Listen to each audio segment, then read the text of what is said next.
Hello guys, how we doing? Long time no see everyone, how we all doing? We all good? How's your long weekend, your bank holiday weekend been? I hope you guys are looking forward to the stream. It's not going to be a massive long one. I've only got sort of 4 videos I'm going to try and get through to today. Just due to the fact I've been super busy. We're also trying to record some more TV shows, get those edited, and they take a while to get edited. You're right, like, hope you're doing well. We've got a bit of Octavian up to go after this as well. Hey DZ, you good? Yeah, sorry it's been a while since the last stream. Been really busy. Really sort of looked at some sort of clip-on mics and some new cameras that we want to get to start doing some more content. So we're just sort of trying to get the funds up for those. So that's why I've been a bit busier and haven't been able to stream as much. I'm also trying to do some more TV shows, like I said. But yeah, I hope you guys are doing well. I should be doing 2 streams this week, today and then one a bit later on. But I've got Jack around to do some recording, and we're going to try and get onto the Napoleon episodes that we need to catch up on. And also, I think there was a couple other bits we needed to do as well. So we're looking forward to that. I hope you're good, Rudy. Hope you're all doing well. But yeah, just sort of a little catch up. Hope you guys are doing well, but we'll sort of jump straight into this reaction.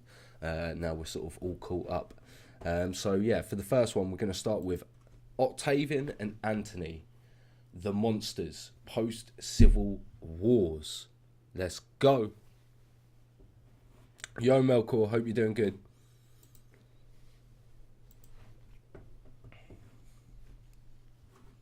Did it play? No, there we go. Let me know if the desktop audio and my audio's good. I hope you're doing good, SJ.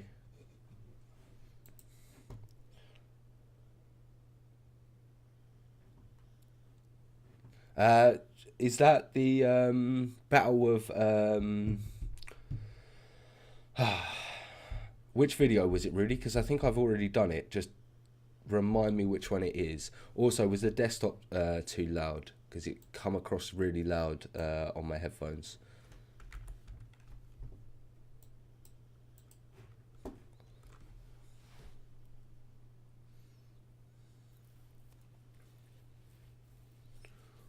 Seems to be muted.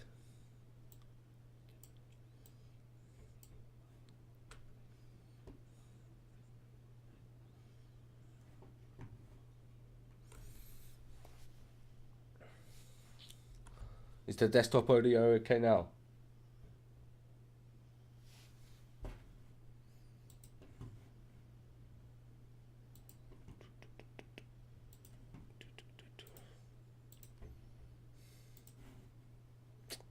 What is that?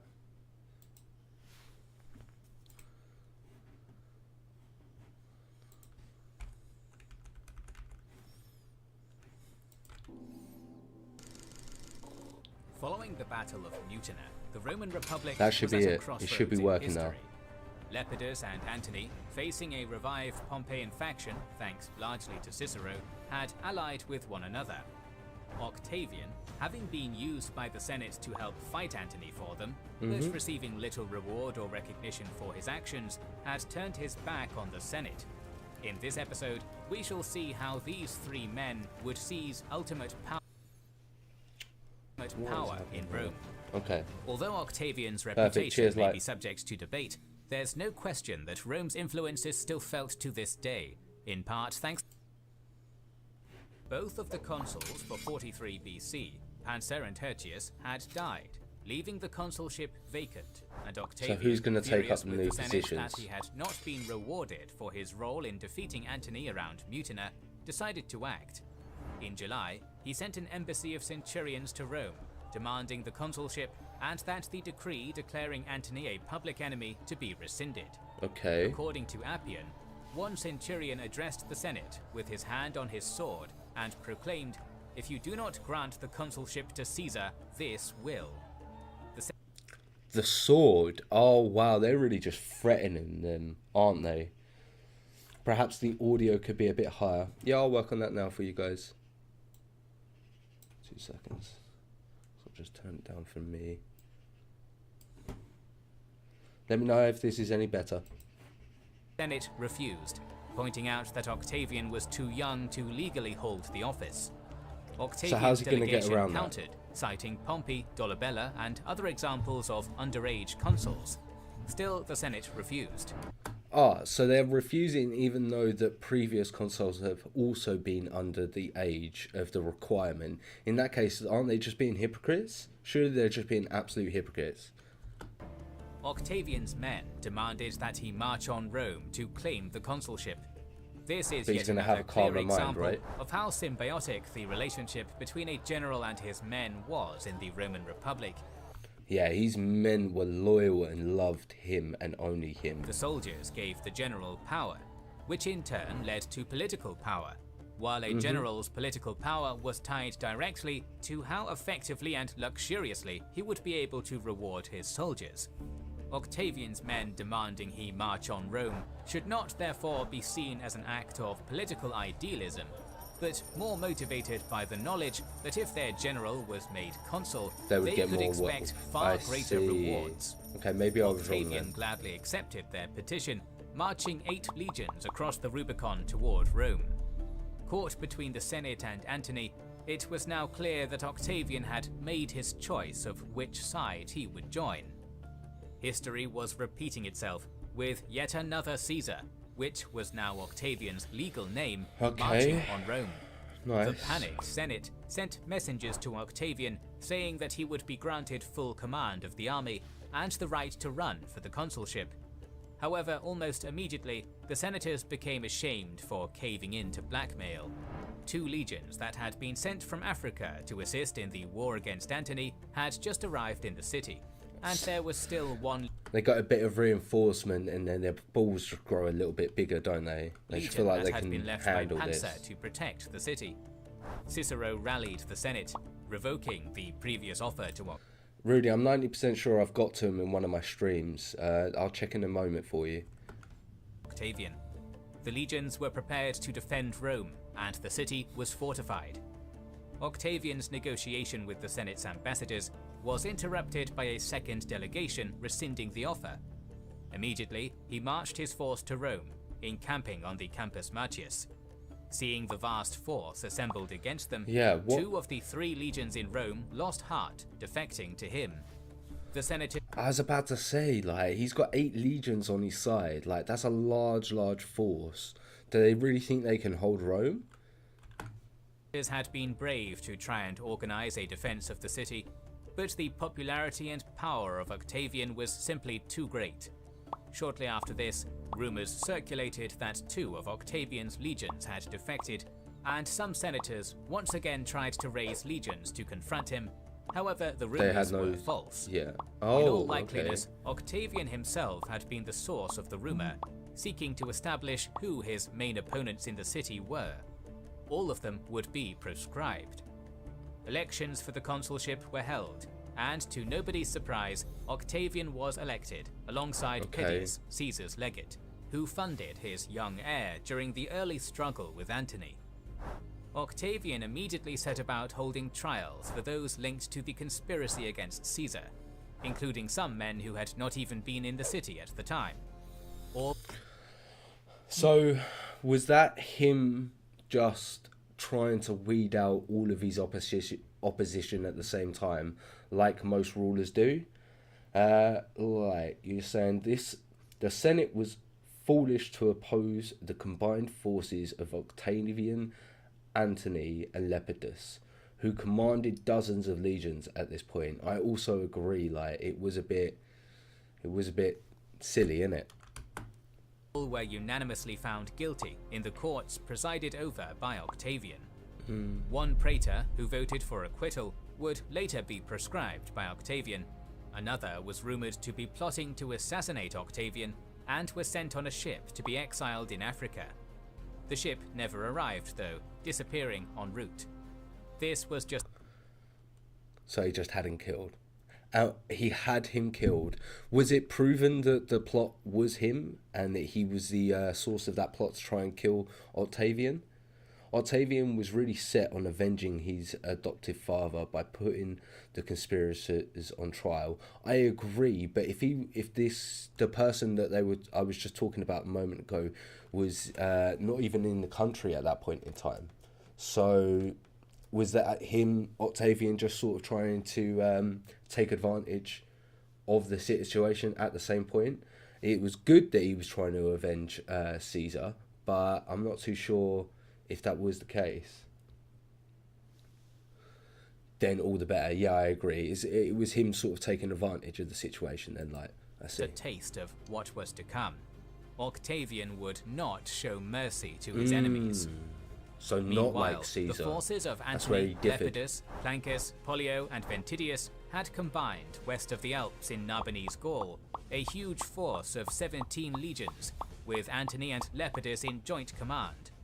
Octavian knew that to confront Brutus and Cassius and the immense force that they could amass in the east, he would need the help of these legions.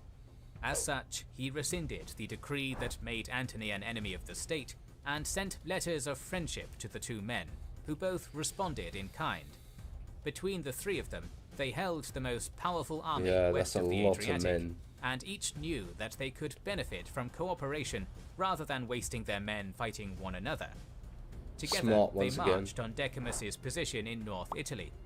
Decimus's legionaries, seeing the writing on the wall, began to abandon him in droves, many turning to either Antony or Octavian. Which you expect. In desperation, Decimus attempted to flee to Macedonia with just his bodyguard, taking a long route through barbarian lands to the north, disguising himself as a Gaul to avoid detection. A Gallic chieftain, loyal to Antony, captured him in September, however, and Decimus was beheaded. It was a severe blow. Peak. He didn't even get ransomed, had no chance to save his life. That was it. He was just executed. Octavian learned the hard lesson from Caesar's assassination that mercy was clearly not an effective strategy in order to maintain power. It's a shame that you say that, like, because obviously you look at Caesar and that's what sort of you would come to the conclusion yourself for. So I do see why Octavian sort of done it, but the main thing that drew me towards Caesar was the fact that he was so forgiving. So it's interesting to see Octavian and how he's sort of acting in this situation, the differences. To the Pompeian faction, but it's understandable. Decimus had been one of Caesar's most talented subordinates and was one of the best generals on the Pompeian side. With his death, the Italian peninsula was now effectively in control of the Caesarians. In Italy, in October 43, Antony, Lepidus, and Octavian met on a small island in the Lavinius River, with 5 legions apiece lining the riverbanks. On that small island, they held one of the most important meetings in human history.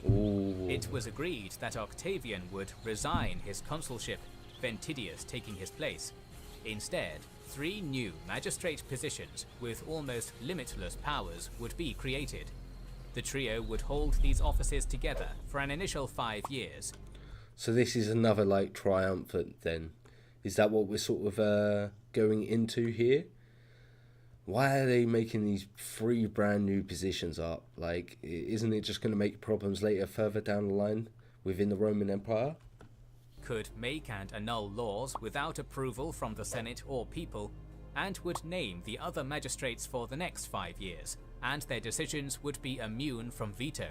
The 3 men each effectively would hold the same powers as Caesar had. The provinces west of the Adriatic were also to be divided amongst the 3, Antony having control over Transalpine and Cisalpine Gaul, Lepidus all of Hispania and Narbonese Gaul, and Octavian Africa, Sardinia, Sicily, and surrounding islands. It's clear from this division that Octavian was the junior partner. Gaul and Hispania were 2 of the most... He's getting the least amount of land, but isn't that some of the most prosperous area within the area? I'm not too sure. It will be, but now it's beneficial, DZ. Yeah, I thought so. For now it's working, but later on it is going to cause more problems than making those 3 positions available. I'm sorry, I'm not going to be taking any requests on today at the moment. I've got some videos I need to get to. I might be taking some requests later on in the week when I do another stream. Sought after provinces, the former for its potential for expansion, the latter for its rich silver mines. Octavian's territory, on the other hand, had little to offer. Moreover, Sicily was contested by Sextus Pompey, and a strong Pompeian presence persisted in Africa. So he didn't even have control of the Egyptian area. It was just sort of the northern coast of Africa Octavian had access to. So it didn't even have the resources of Egypt, I'm assuming. Yeah, the problem with North Africa is that it didn't come with a lot of legions either. I see, okay. Although he carried a powerful name through his adopted father, Octavian was still not as powerful as his fellow triumvirs. Military plans were also laid down. Lepidus would remain in Rome with 3 legions, while Antony and Octavian would lead the main force to Greece to confront Brutus and Cassius. More darkly, I am assuming if I was Octavian, I'm happy there. I don't want to be Antony and staying in Rome. I want to be with the legions, making taking the fight to the opposition. That way I can make more of a name myself and get more, just more glory and more ability to swing that power in my favour. they also planned the proscriptions list, an idea made infamous by the dictator Sulla. A proscription list was a collection of names that was posted publicly. Any man whose name was on the list immediately had their property declared confiscated by the state and was condemned to death. Effectively, state-approved murders. During the last series of proscriptions under Sulla in 83 BC, a young Julius Caesar had been forced into hiding and may well have been proscribed himself. It was partly for this reason that Caesar had refused to carry out similar purges during his dictatorship. Yet Octavian's going to do the same thing. That's crazy. That list is absolutely crazy and breaks my mind. Like, how unfortunate is it that you just have to go on the run just because you have a slight different opinion to these people? Antony, Lepidus and Octavian were of a different generation, however. The oldest of them, Lepidus, had been just 6 years old during Sulla's reign, and the proscriptions had left a much less marked effect on them. Together, they wrote up the lists, targeting mainly those with political power, but also personal enemies, and those who were rich, and whose confiscated property could thus be used to fuel the war effort. Octavian Even friends was a and part family of that. were not safe. Antony's uncle Lucius was added to the list, as was Lepidus's brother. Cicero, the one-time mentor and ally of Octavian, was also proscribed, though Octavian did apparently try to argue against this for 2 days before relenting. I bet you it was something along the lines of one of their family members went on the list and they were just like, well, if one or someone close to them went on the list, so they all had to have someone close to them on the list. Imagine it. I couldn't make that type of decision, could you? That's disgusting.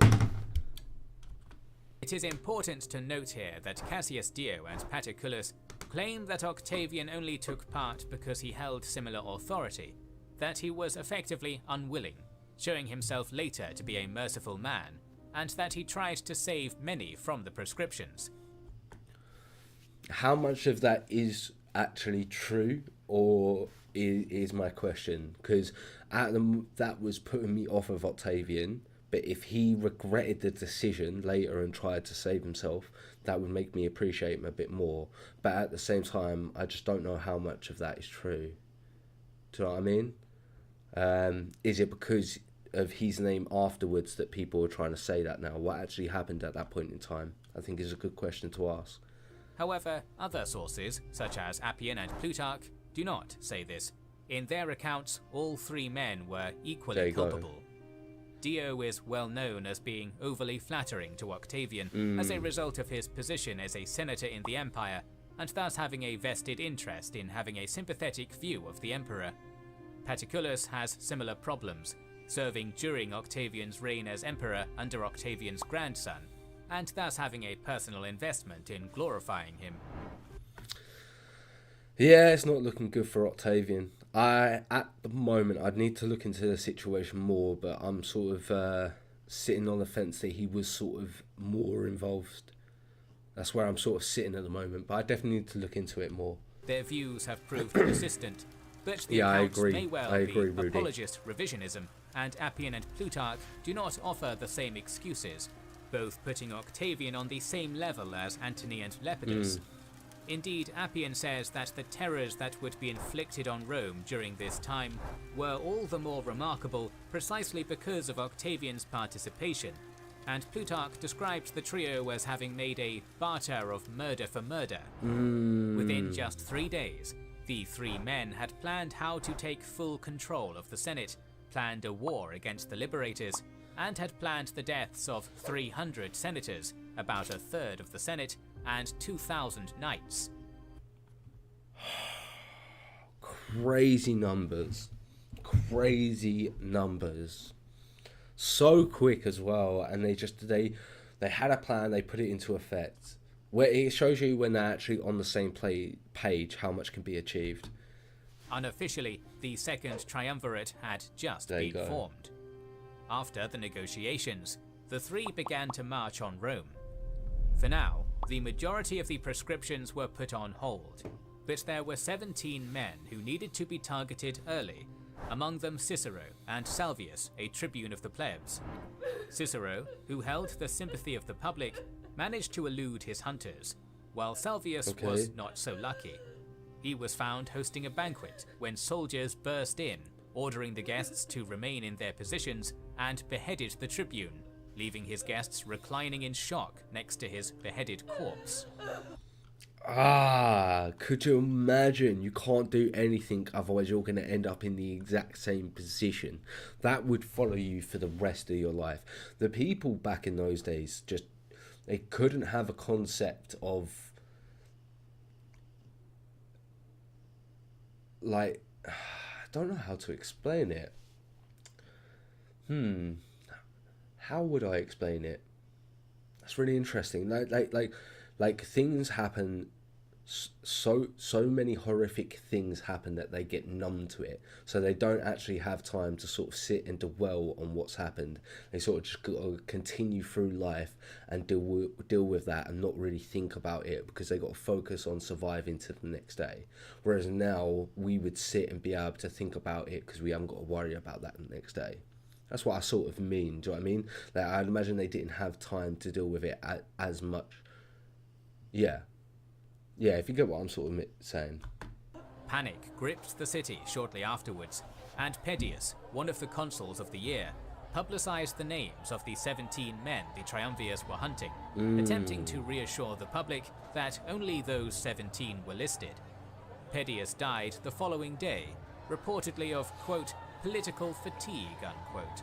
But it is not hard to think that he was murdered for having revealed the 17 names.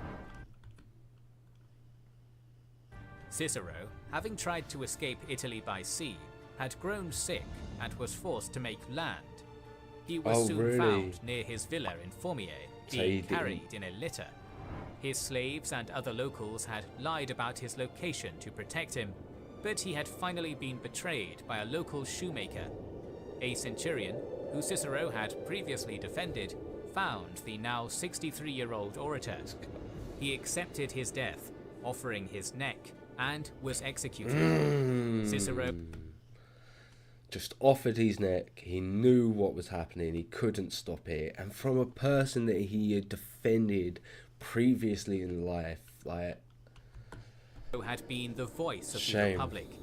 Whether one agrees or disagrees with his actions or politics, he was a brave man who, when surrounded by swords, tried to defend his Republic with a pen. He was a brave man. He was a brave man. You took from Marcus Cicero a few anxious days, a few senile years, a life which would have been more wretched under your dominion than was his death in your triumvirate. But you did not rob him of his fame, the glory of his deeds and words. Nay, you but enhanced them. He lives and will continue to live in the memory of the ages, and so long as the universe shall endure, this universe, which he saw with eye of his mind, grasped with his intellect, and illuminated with his eloquence, shall be accompanied by the fame of Cicero. His head and his hands, with which he'd written such damning speeches against Antony, were nailed to the rostra where he had given so many speeches. The triumvirs entered Rome over 3 days. So not only did they behead him, they took his hands as sort of trophies. That's disgusting. That poor man's body was absolutely defiled. That's so unfair. So unfair.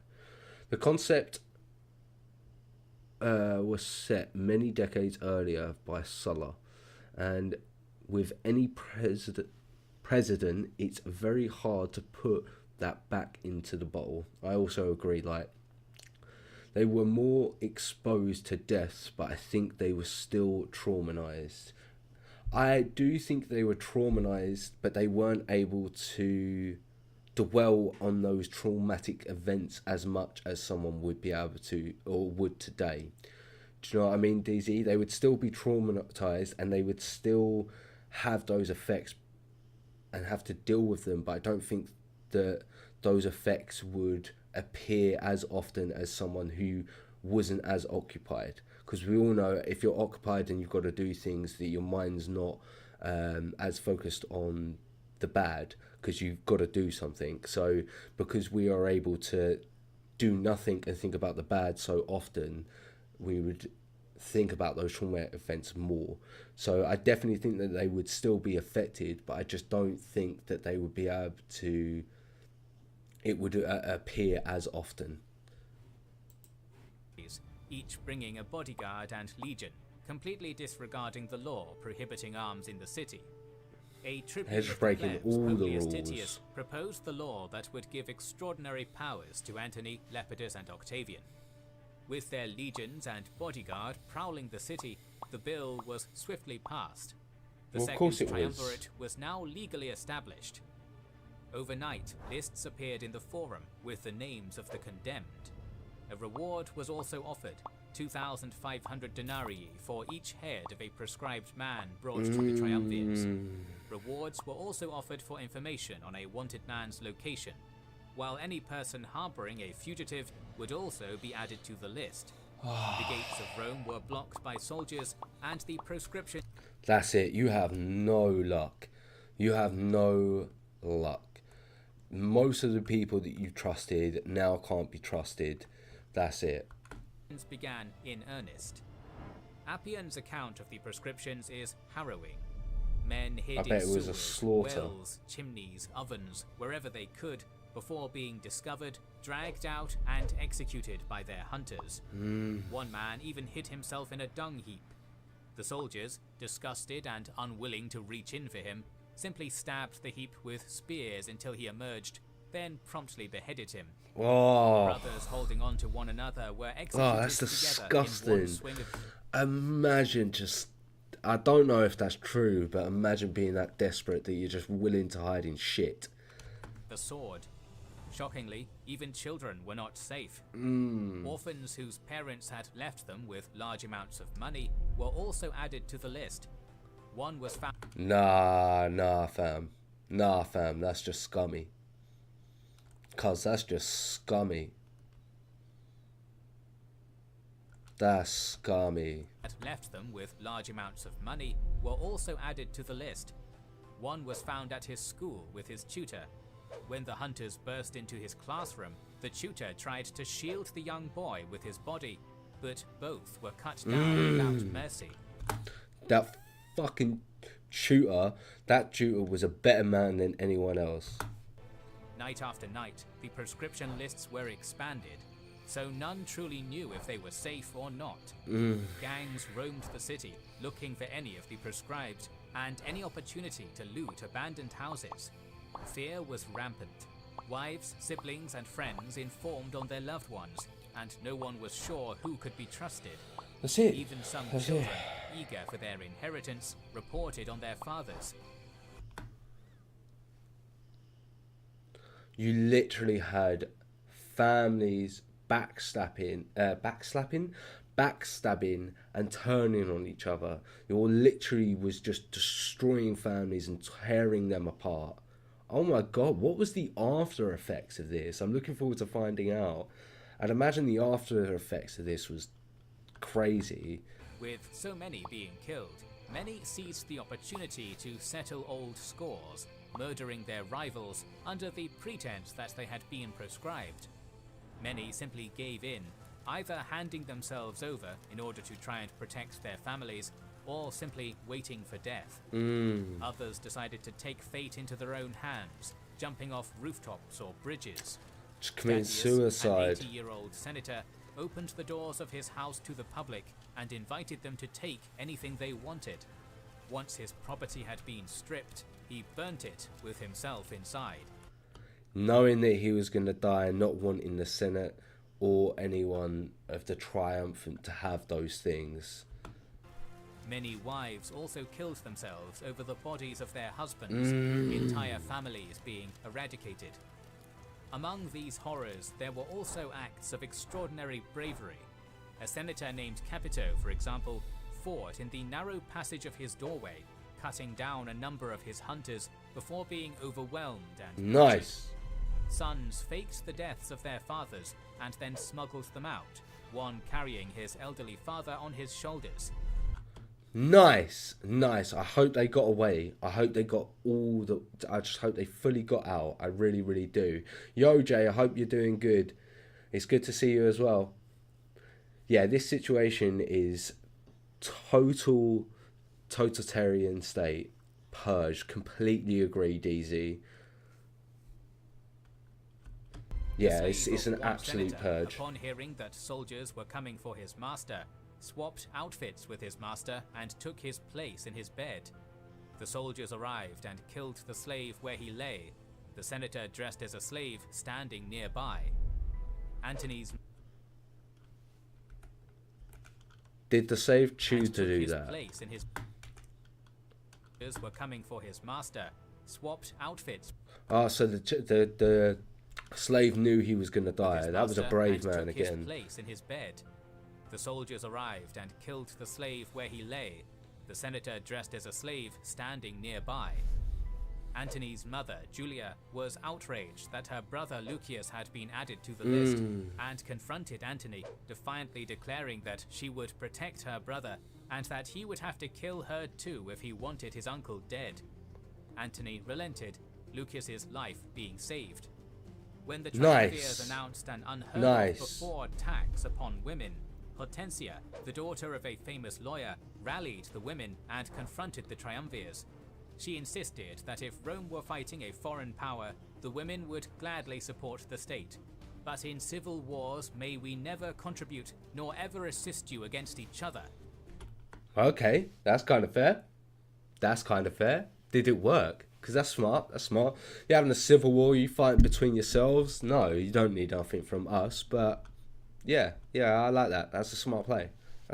Given the current political climate, it was an incredibly brave act. The triumvirs needed money, and the confiscation of prescribed property was intended to solve this. Through such grisly methods, the triumvirs accumulated huge amounts of property, but they struggled to sell them.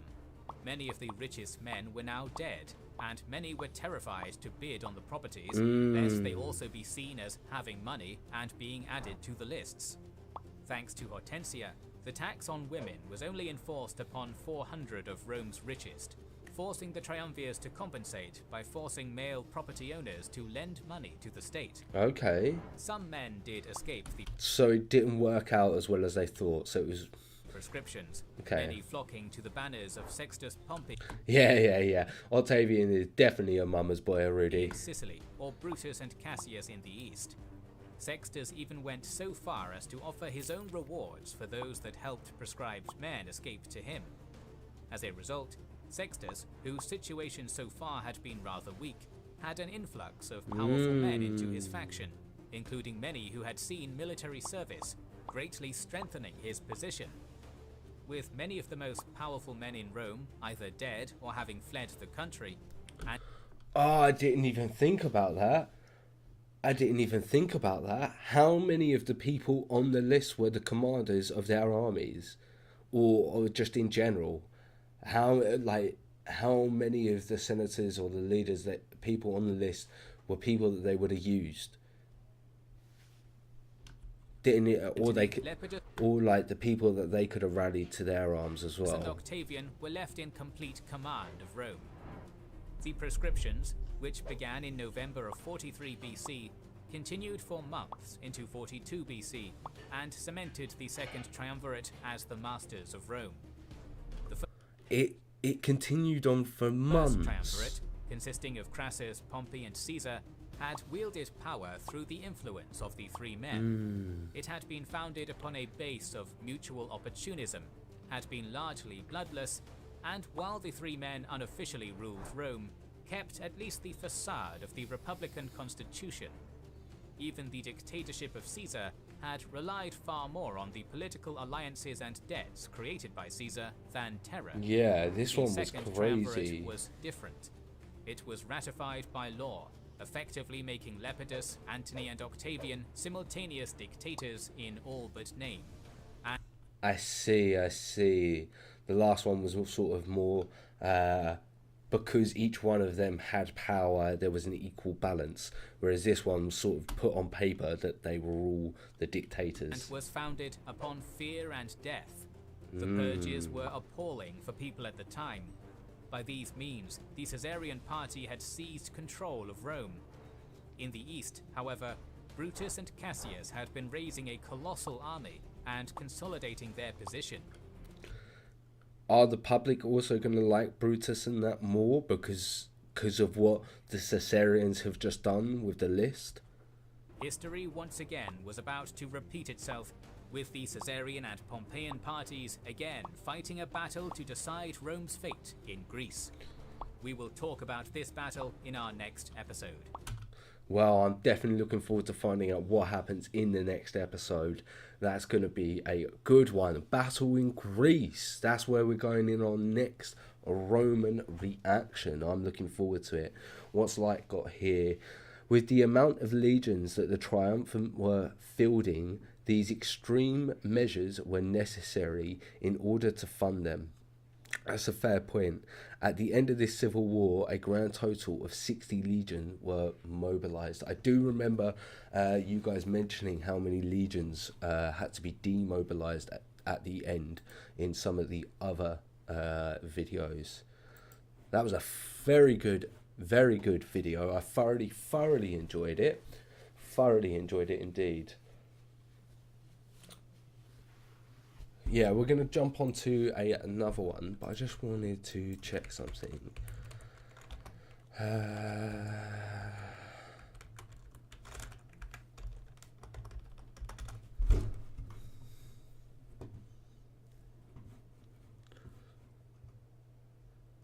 Was this the video you was talking about, Rudy?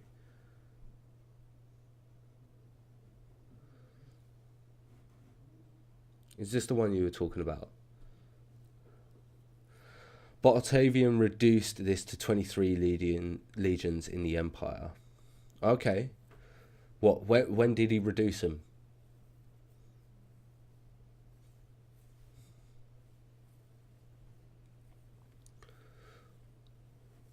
Yeah, Rudy, let me know if it was... No, it wasn't. Oh, okay. I'll double check it for you then.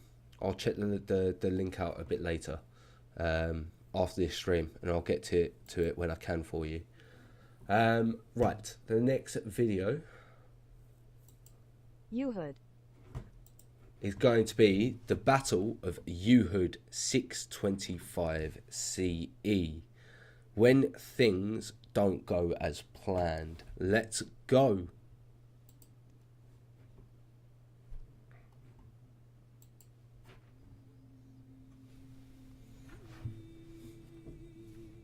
Yeah, if you could, Rudy, and I'll jump on it tomorrow. After the Prophet Muhammad's victory over the Qurashi Meccans at the Battle of Badr, the Meccan leadership had been decimated with the execution of Amr ibn Hisham and the loss of many tribal leaders. The disastrous news came as a shock to Abu Sufyan, but the old chiefs were soon replaced by their inexperienced sons, leaving Sufyan the only Quraysh leader of notable stature to direct civil and military affairs within the city. Just because he's got the most experience, right? The older leadership had been reluctant to use force against Muhammad, but with the devastating Meccan defeat at Badr, the mood in Mecca changed drastically.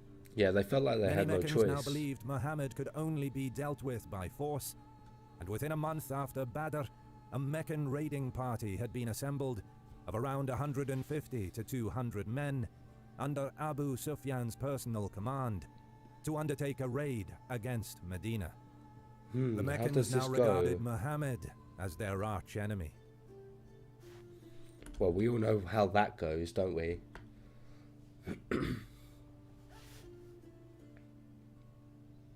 Yo, I hope you're doing good.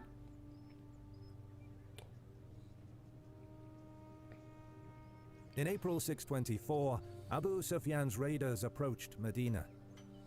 Following traditional Arab tactics, they made ready to attack in the early morning, switching from camels to horses. Okay. Details on the raid are scarce, but it seems that it turned into a minor skirmish, with only a few workers caught tending the fields, and 2 houses burned before the Meccan raiders withdrew. Oh, is that it? Is that all that happened? After some time, Muhammad gathered a response force and chased after the raiders. But does he catch him? The entire affair is known derisively by Muslim chronicles as the Porridge Raid, since during their escape from Muhammad, the Meccans jettisoned some of their baggage, including several sacks of dried barley used for making porridge. Muhammad soon broke off his... So they ended up having to leave stuff. So was it really worth it in the end? What a modest start of one of the biggest empires of the world. I also agree, DZ.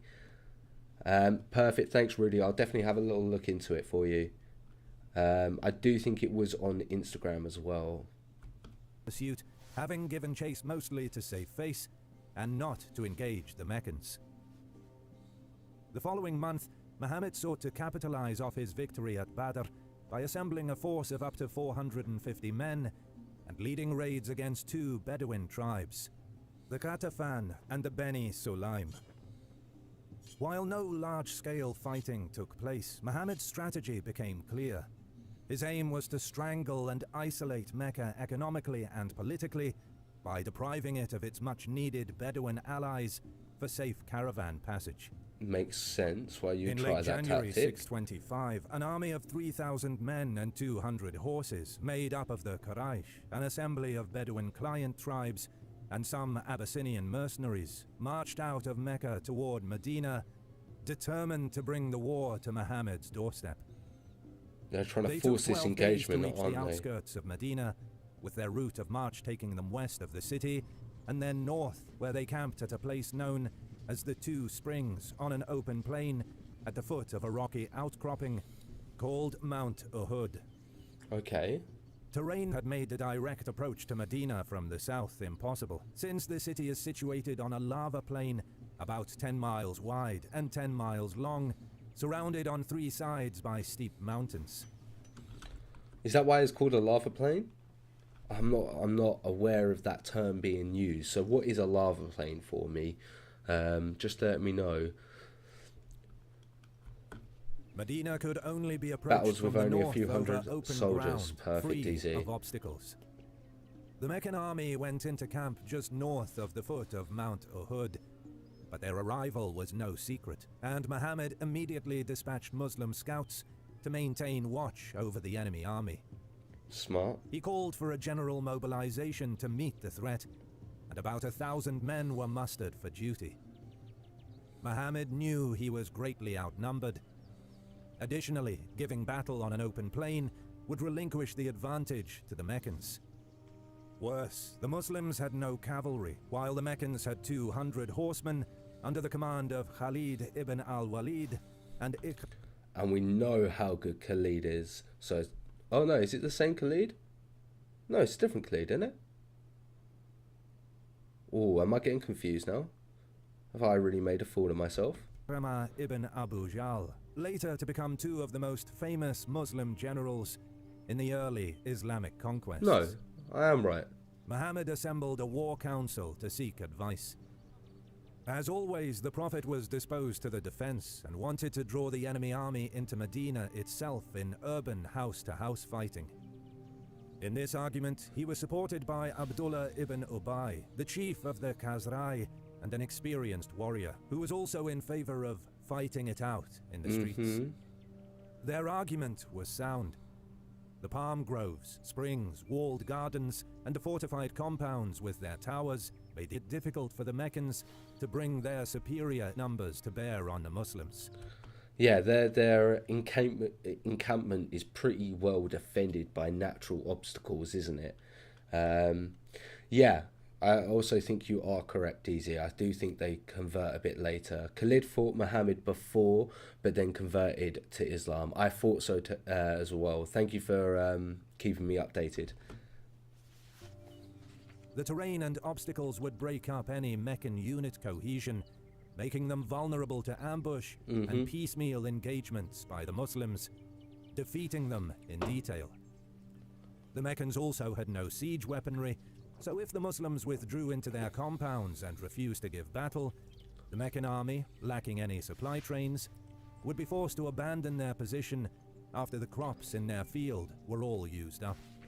However, the problem with that is you're putting your populace, your civil populace at risk as well. I do think that maybe that would have been the best play, personally. Their sort of encampment is very well defended, and I think I might have stayed there instead of taking the fight to them. But I'm not Muhammad, so let's see what he does. A large crowd had gathered, some wanting to fight in the city, while many wanted to fight in the open. Muhammad finally decided on a pitched battle. He donned his armor and retrieved his weapons, and ordered the men to muster near the cul-de-sac at the foot of Mount Uhud. However, Ibn Ubay strongly opposed Muhammad's decision to offer battle in the open plain instead of engaging in urban combat in the streets of Medina. He withdrew his contingent of Khazraj tribesmen, about 300 men, a third of Muhammad's army, and rode back to Medina. You don't leave midway through battle. What are you doing? The rest of the host pressed on Muhammad don't need to Mount Uhud. Upon the arrival of the Meccans, Muhammad ordered a skirmish line to be thrown out across the northern approaches, and nightly patrols conducted to warn of enemy activity. Smart. Muhammad then surrounded himself with a bodyguard of 50 chosen men. With the withdrawal of Ibn Ubay's troops, Muhammad had only 700 troops on hand to combat the Meccans. Of these, only 100 were equipped in mail armor. Wow. And what was the other force? How large was that? I think it was quite large. They looked quite outnumbered. Across the pending battlefield, the Meccan cavalry had deployed in a somewhat unorthodox manner. One troop contingent under the command of Ikrimah ibn Abu Jahl was deployed forward of the main Meccan infantry line and was likely intended to skirmish with the Muslim front line using their lances from horseback. Interesting. The more serious threat to Muhammad's position was the second cavalry troop, probably larger, commanded by Khalid ibn al-Walid and deployed far to the right of the Meccan infantry line. Yeah, that was the biggest threat. His mission was to turn Muhammad's flank. The terrain to Muhammad's left was broken by palm groves and walled gardens, but this was insufficient to prevent a movement in formation by al-Walid's cavalry. To prevent the Meccan horsemen from turning his flank, Muhammad posted 50 archers on the I-9 hill, hereafter called the Hill of Arrows in Muslim chronicles. Very nice hill. Very nice name for that hill. Very, very nice. You think it was 3,000 on the other side? Holy. How is he going to do this battle? How is he going to win? Muhammad reviewed his troops on horseback and then moved them into position on the battlefield. Sources don't specify the exact time of the start of the Battle of Uhud on March 23rd, 625, but it can be assumed that it likely started in the late morning or early afternoon. The two lines of infantry drew closer to one another, and the battle began when a Meccan warrior stepped forward, challenging the Muslims to send forth a champion to come forth and meet him in individual combat. Ali rushed from the Muslim ranks, attacked the Meccan, and killed him with a single slash of his sword. Easy, A single mince chant of me. Allah Akbar rose from the Muslim ranks. The brother of the slain warrior rushed from the Meccan ranks to attack his brother's killer. Before he could reach Ali, the fierce Hamza stepped forward between them and cut the assailant down. Easy, light 3 work. more men from the Meccan line challenged Hamza, one after another. All 3 met their deaths at the end of his blade. Yes. Excited by the vigorous single combats taking place before them, the Muslim ranks charged the Meccans, engaging them in fierce hand-to-hand combat. They're all riled up. They couldn't wait to get in there. They just charged. The wounded were slain without mercy. As the battle raged between the infantry, a Muslim soldier named Abu Dujana cut his way through the enemy ranks before reaching the Meccan camp. He then scattered the Meccan female camp followers as he rushed headlong into the encampment. Setting it alight. Meanwhile, Hamza seems to Surely. not have taken part in the charge, but prowled the battlefield looking for Meccan warriors to fight. Little did he know that Washi, a hired slave mercenary, was also looking for him. Oh, He was okay. hired by Hind, the daughter of Utbah ibn Rabia, who had been killed by Hamza in the Battle of Badr, and now she wanted revenge. Oh, I As Hamza see. engaged another Meccan champion, Washi found him, threw his javelin, and pierced right through his body. Hamza charged Washi, but before he could reach him, he collapsed to the ground. Oh, what a shame about Hamza. What a absolute shame. The other guy had to kill him. Like it had to be a 2v1. Do you know what I mean? Like, they couldn't get an honourable fight. That's absolutely savage and so upsetting. Yeah, of course you can. Could you guys hear he snoring? Sorry. Bless him. Washi retrieved his javelin and proceeded to walk off the battlefield, having no further business there. The ferocity of the Muslim attack succeeded. Oh, so the assassin literally got his kill. He's going to go get his money and he's left. He's not staying there for the rest of the fight. That's something else. In breaking the Meccan line at several points, permitting groups of Muslim soldiers to penetrate and begin isolating segments of... I know it was their job to kill Hamza, but still, have a bit of honour to do it. But then I guess you're killing someone, so you're killing someone for money, so how much honour do you actually have? It was just a shame. The Meccan ranks, hacking them to pieces. For a while, their superior numbers allowed the Meccans to hold on to their position. Eventually, however, they began to waver and fall back in a semi-disciplined fashion. It was at this point that the Muslims pressed the attack with great force and ferocity, Nice, that's penetrating it. through the Meccan ranks until the enemy was cut off from their camp. With Muslim soldiers behind them, They're going straight for the rear. I thought they would have tried an encirclement. and in the midst of their ranks, Nah, that's it the though. Meccan defense collapsed. Once more, Muhammad's disciplined infantry had proven that a smaller, highly motivated force could defeat a larger, less motivated force in close combat. Had the Muslims even had a small cavalry contingent with which to pursue and scatter the routed Meccans, the Battle of Uhud would have been a complete disaster for the enemy army. But he The only Meccan had cavalry, commanded by Khalid troops. ibn al-Walid, had still not engaged in the fighting. Khalid hovered near the flanks, moving his mounted contingent about and waiting for the right time to strike. Okay. It was at this time that the Meccan infantry broke and fled, exposing their camp.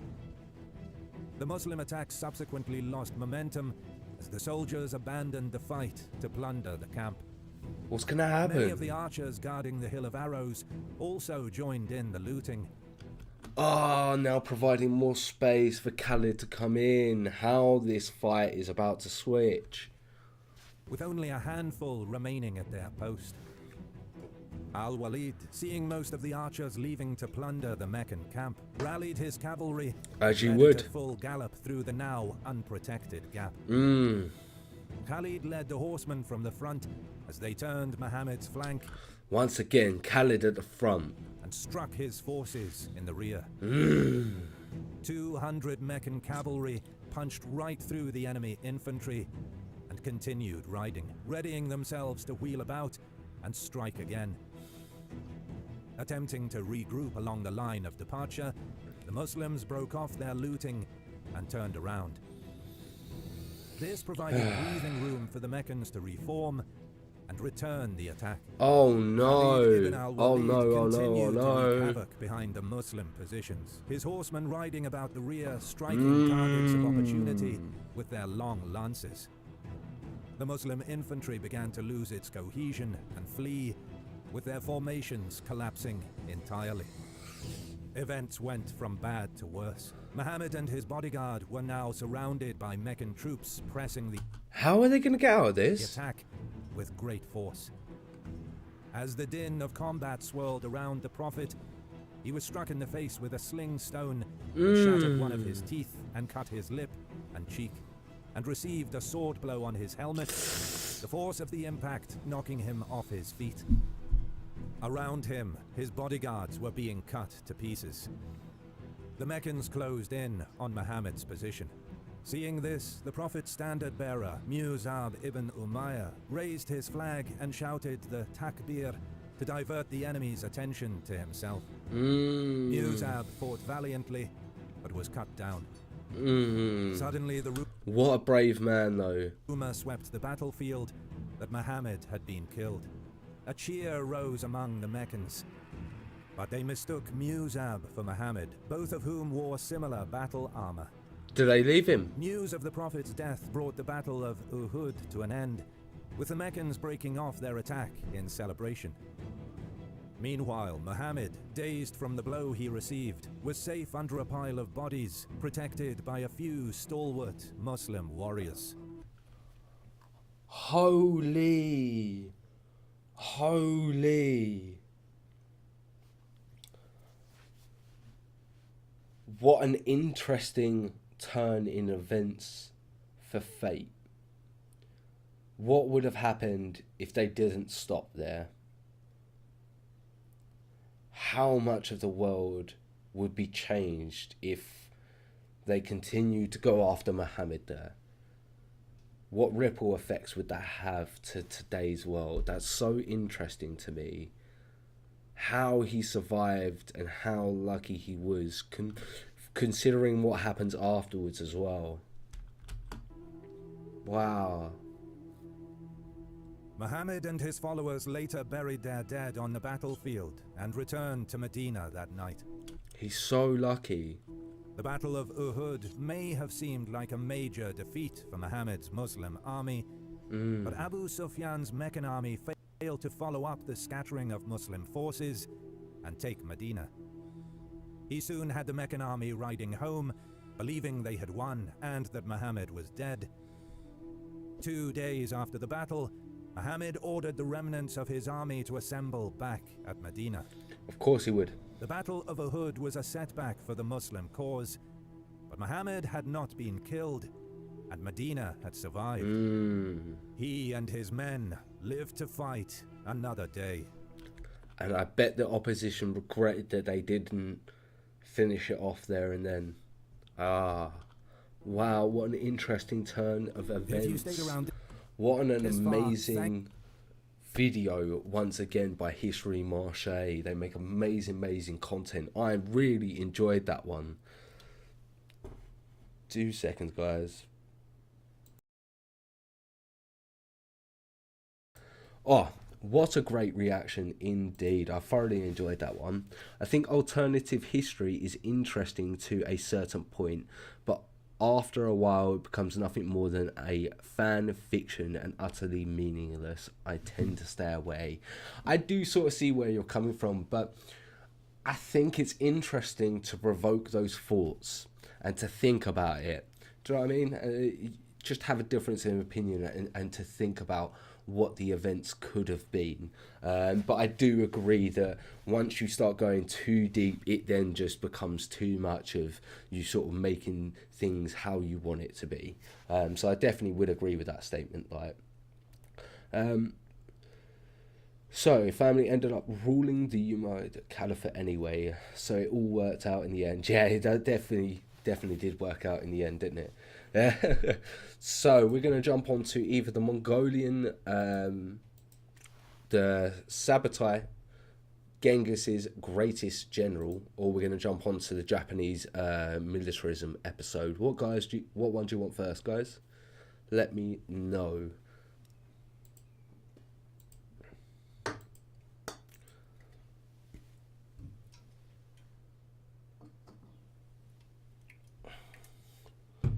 Should we just do this one?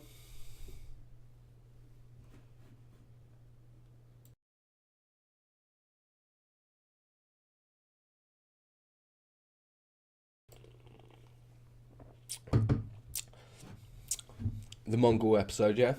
No worries, we will do. Yeah, I'm gonna try and do something to get the doggo as a mascot. We'll see what we can do, Rudy. Right, so we'll jump on to the Mongol episode. So we've got... You don't care either way, of course not, like, you're just here. As always. Right, okay, guys. We've got Sabbatai, Genghis's greatest general. Let's go.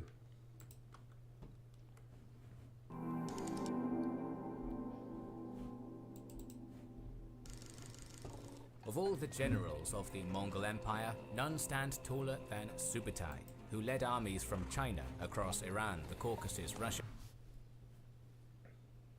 Interesting. Iran, the Caucasus, Russia, and into Eastern Europe. Yet Subutai remains a murky figure, with difficult to assess primary sources, providing fertile ground for all manner of myths to grow instead.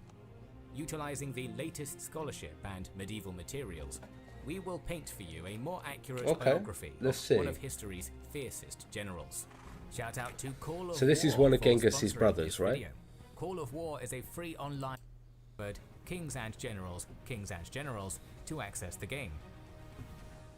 Subutai, the most common form of his name on the internet, comes from the Chinese rendering of his name. Numerous transliterations of his name exist, but perhaps the best approximation of the Mongolian is Subadai. Okay. The common epithet attached to his name, Ba'atar, signifies bravery and is often translated as hero or knight. Okay.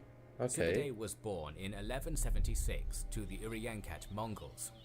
Modern writers often confuse these nomadic pastoralists in the Mongolian steppe with the Turkic Uryankai of the forests north of Mongolia, who were reindeer herders. Interesting. This has resulted in the common misconception that Subadai was a Tuvan. However, the medieval sources clearly identify Subadai as a man of the steppe, whose family herded sheep in close contact with Chinggis's for 5 generations, a sub-lineage of the tribe Chinggis Khan belonged to. Subadai learned to ride a sub-lineage of the same tribe. Horse, shoot a bow, hunt and herd animals from a young age, the basic skills for steppe warfare. Yeah. As a young boy, he found a role model in Temujin. Around 1185, Temujin was elected as Khan of the Borjigon clan. Subadai attended this meeting, accompanied by his brother Saukan and cousin Jelma, and the young man attached himself to this rising warlord. Smart. In 1203, he knew what Temujin could achieve, so he wanted to be on the right side of history. Temujin suffered a devastating setback. Defeated in battle by his former allies, he fled to Lake Baljuna. Slowly, his forces trickled in, among them Subadai's father, Kaban, driving a flock of sheep to feed Temujin's hungry men. As described in the Yuan Shi, Kaban was captured by robbers. Subadai and his brother Saukan followed the tracks and ambushed the robbers, killing several and sending the rest fleeing. Nice. Their father was rescued, and they brought the sheep to Temujin. Yeah, Temujin scorn Sabotage. rewarded this loyalty. Saokan was made a commander of 100, and Sube'etei was enrolled into the Keshik, the Guard. By 1206, Temujin had unified Mongolia, becoming Chinggis Khan. Sube'etei was among those rewarded. It was not without sacrifice, as his older brother had died in the fighting against the Naiman in western Mongolia. Sube'etei was appointed to command a Mingan, 1,000 men. We learned that His from one of the reputation other as a episodes. ferocious warrior was already established, and he was noted among Chinggis Khan's 4 dogs of war. Unlucky. Ooh, Chinggis Khan's 4 dogs of war. He was one of them. That's quite a little group to be a hold of, innit? To be feared of. The Epic History TV stuff that I'll be doing with for Napoleonic Wars, I'll be doing with Jack, and I should have him round on Wednesday. So expect it sort of next week. Like Chinggis's 4 horses, who were Chinggis Khan's personal friends, the 4 dogs were the deadliest of his warriors. To paraphrase the secret history of the Mongols, the 4 horses were the men at Chinggis's side, while the 4 dogs were those charging wherever the Khan pointed. Okay. Daring, often cruel, yet utterly loyal, the 4 dogs were Chinggis's swords to wield against Asia. Oh, I'd rather veer. The dogs and the horses, that's actually so sick. That's so sick. Service that Sube'etei would I love excel. Chinggis. Sube'etei's only mention in the first years of the war in China is in 1212, when he was the first on the walls of Huanzhou. He was richly rewarded, and for his courage he was called Ba'atar. Jebe Noyan went on a long-ranging raid across the Jin Empire in 1213 through Manchuria and took one of the Jin capitals, Tungqing. Sube'etei had possibly accompanied him on this campaign. Okay, so he By might have been there. 1216, Chinggis Khan was in Mongolia dealing with rebellions, while Sube'etei was to accompany Chinggis's son Jochi far across the western steppes in pursuit of merchants who had fled Mongolia. This was the Mongol Empire's first great expansion west of the Altai Mountains. Before they set out, the secret history of the Mongols has Chinggis provide Sube'etei an iron-reinforced cart for the journey. What? This statement may be the origin for the myth that Sube'etei was immensely overweight and that no single horse could carry him, requiring instead specially made carts. Such an image has no basis in the historical materials. Why did he send him the cart then? I'm so interested as to why he sent him the cart. That's really interesting. He was one of his dogs. Yeah, I know he was one of his war dogs. I am interested to know who the other 3 of his war dogs were. Was Jebe one? Who were the other 2? We're not going to be doing Admiral Yi or Alexandra today. We'll probably be jumping on those in the next stream for you. In 2 battles over late 1218 and early 1219, Sube'etei and Jochi defeated the Merkits and their Kangli allies. During the long trek back to Mongolia, the ruler of the vast Khwarezmian Empire, Muhammad II, intercepted them somewhere in central Kazakhstan. Jochi and Sube'etei informed Shah Muhammad that they had no quarrel with him, but Muhammad had come looking for a fight and drew his army up for battle. Outnumbered, Was it a mistake? the Mongols fought fiercely, the right wings of both armies pushing back the opposing left until darkness forced them apart. Lighting fires to make it appear they were setting up camp, the Mongols instead moved on. Still, horrified by the losses in this encounter, the Shah developed a phobia of facing the Mongols in open battle. Oh, so the Mongols didn't want to stay. They just wanted to get out of there. So they lit the sort of fires and then hightailed it out of there. That's completely fair. I didn't realise that there was an Epic History TV video about Islam's golden age, the rise of the Abbasids. I will definitely give that a look tomorrow for you guys as well. I'm interested in that.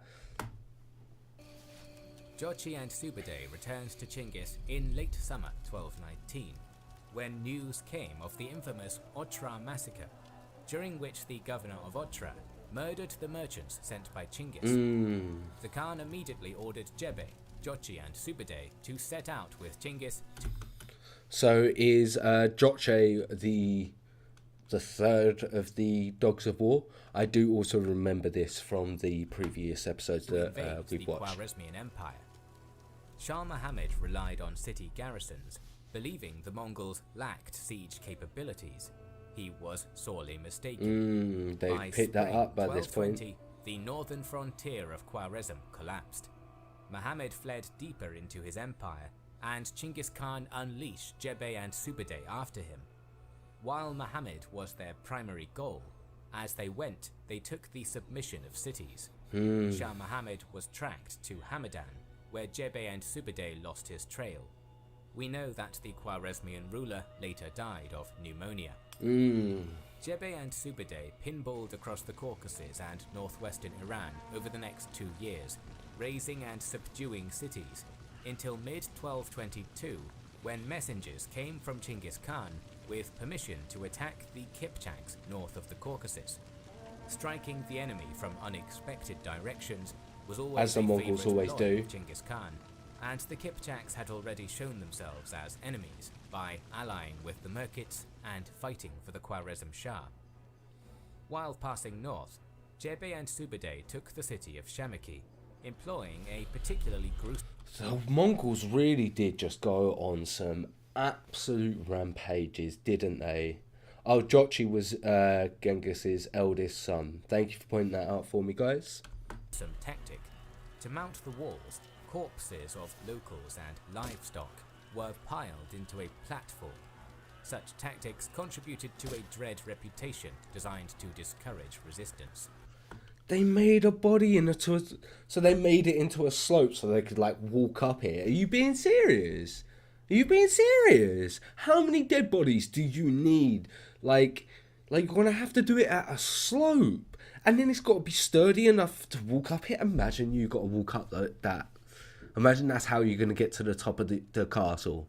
You know, you got to run up some dead bodies with a shield and a sword, like stopping like the arrows. That's not sturdy. You step on an arm and it falls and you just lose your gripping face first. You imagine just got like tripping up and your face just landing next to some dead guy's face. You're just looking at some dead guy like straight into the eyes. Nah, I'm good. Nah, I'm good. It's making my tummy turn. Upon exiting the Caucasus, they were confronted by a larger force of Alans and Kipchaks. They bribed the Kipchaks into abandoning the Alans, defeated the latter, and then attacked the unsuspecting Kipchaks, killing their most powerful leaders. As the Mongols always do. Fled west under Kotjan Khan to the Rus, Terror. where the Khan organized an alliance between his son-in-law, Prince Mstislav of Galicia, and several other Rus princes.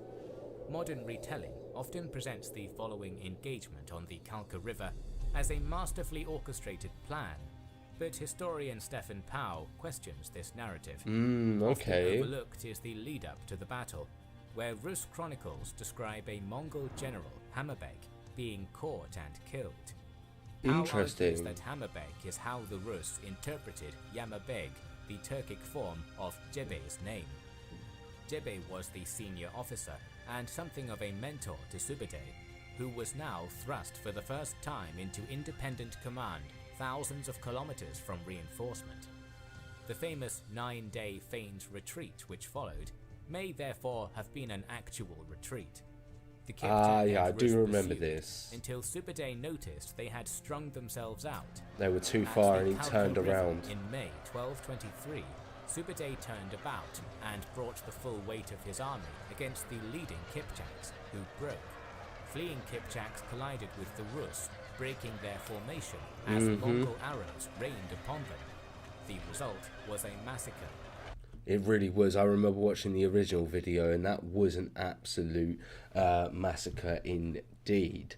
That's why climbing walls was always risky. Preferably the city walls would be breached. I agree, DZ. It's absolutely terrifying to think that's what you had to do.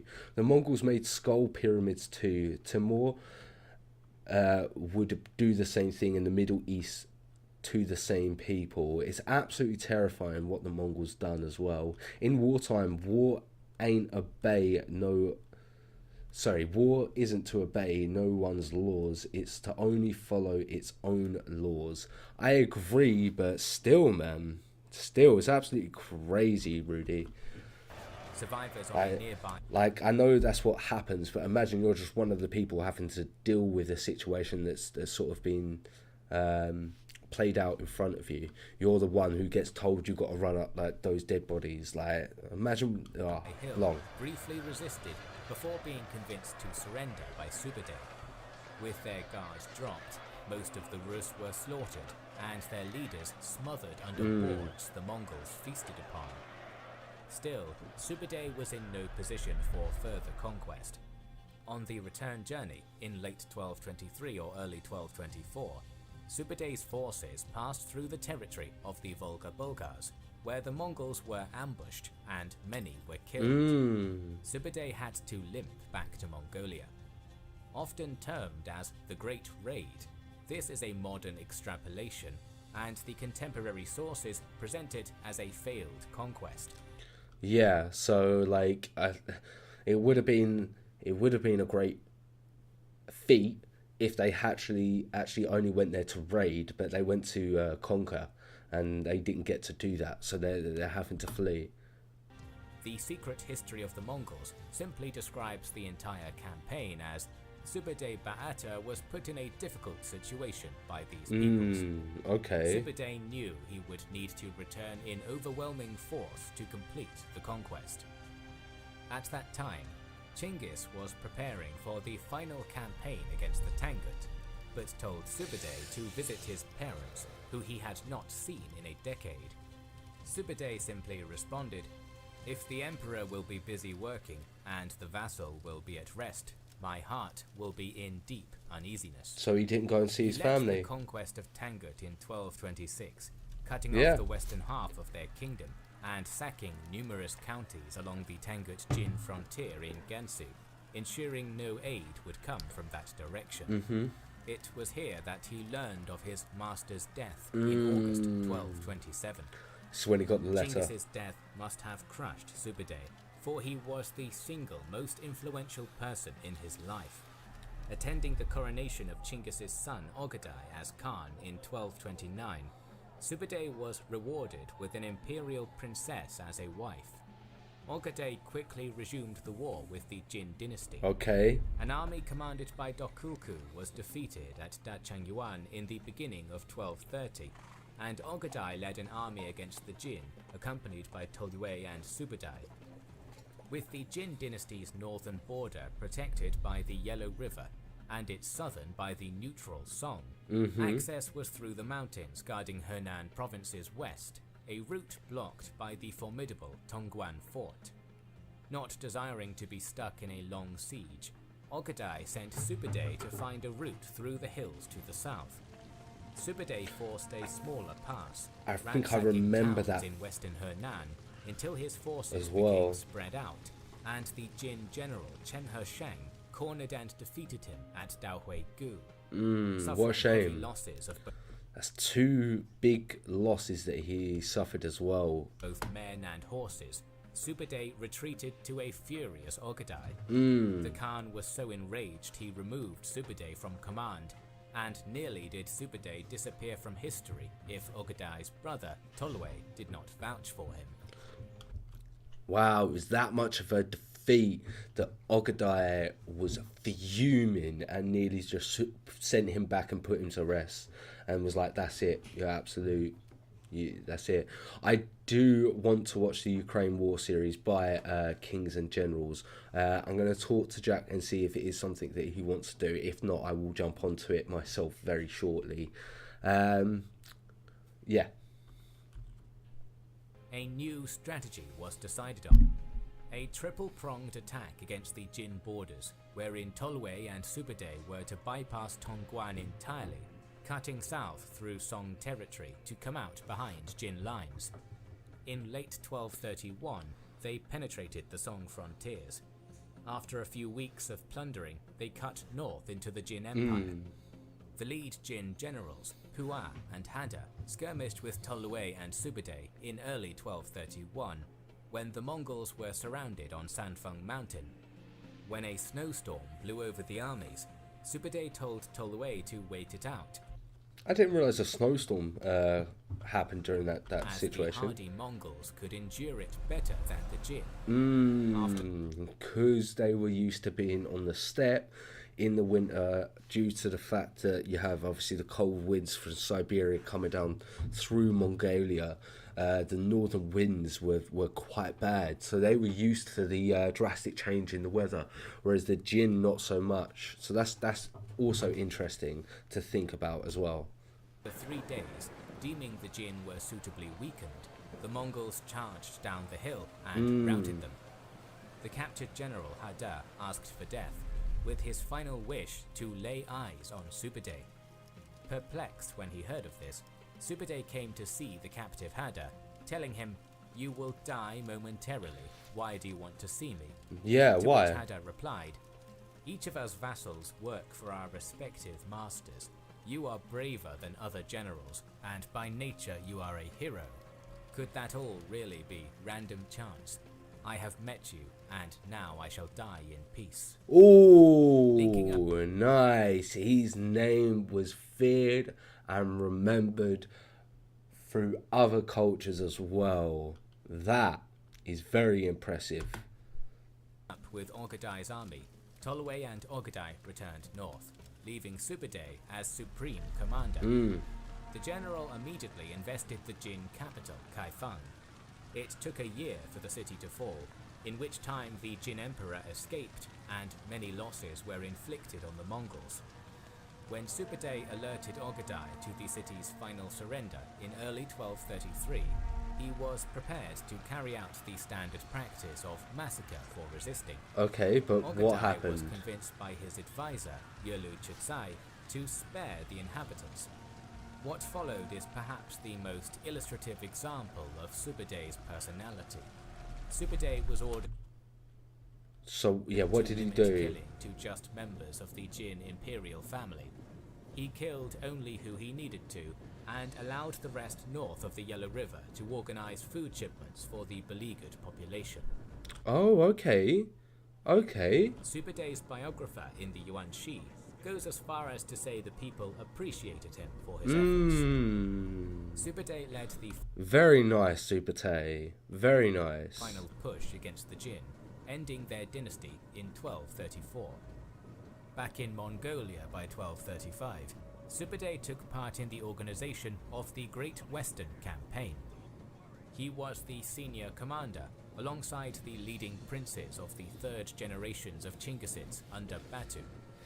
Over 1236, they swallowed up the western That steppe. they did. From 1236 Hey, the Mongols just absolutely tore through everywhere. Asia, Europe. to 37, the Volga Bulgars, Kipchaks, and Mordvins were subjugated. The divided Rus principalities were quickly picked off, Yeah, and there from were no chance. 1237 to 1240, the Rus cities were burned. Few cities lasted as long as 2 weeks, although Mongol losses were incurred. Wait, fewer cities lasted longer than 2 weeks of sieging from the Mongols. What? That can't be right. By the start of 1241, Sube'etei and Batu had brought the Mongol Empire to the edge of Europe, splitting their forces to take multiple routes through Poland, Hungary, and Transylvania. Sube'etei wanted to draw the Hungarian royal army onto ground of his choosing, forcing them to cross an exposed bridge over the Shayo River, where on the far bank the tree line would hide flanking Mongol forces. King Bela IV foiled this by not crossing the bridge. Yeah, he wasn't going to fall for it. Batu to force the bridge, while Sube'etei tried to cross downriver and outflank the Hungarians. Either impatient or due to Sube'etei being behind the schedule, Batu charged the bridge too early, resulting in heavy losses and the Mongols being repulsed. Oh, shame. A new plan was used, overcoming the bridge guard early on April 11th with catapults. The Mongols soon encircled and destroyed the Hungarians. Despite the success, some Mongol princes were apprehensive of pressing on after the costly fighting. But Sube'etei shamed them for their cowardice, telling them, If my lord wishes to retreat, then retreat by yourself. Until I reach Bacha city on the Danube River, I will never return. No, he will not. Sabotage is in it for the long haul, for sure. The Rust cities had wooden walls, that's why they only lasted 2 weeks. That makes sense. Thank you very much, DZ.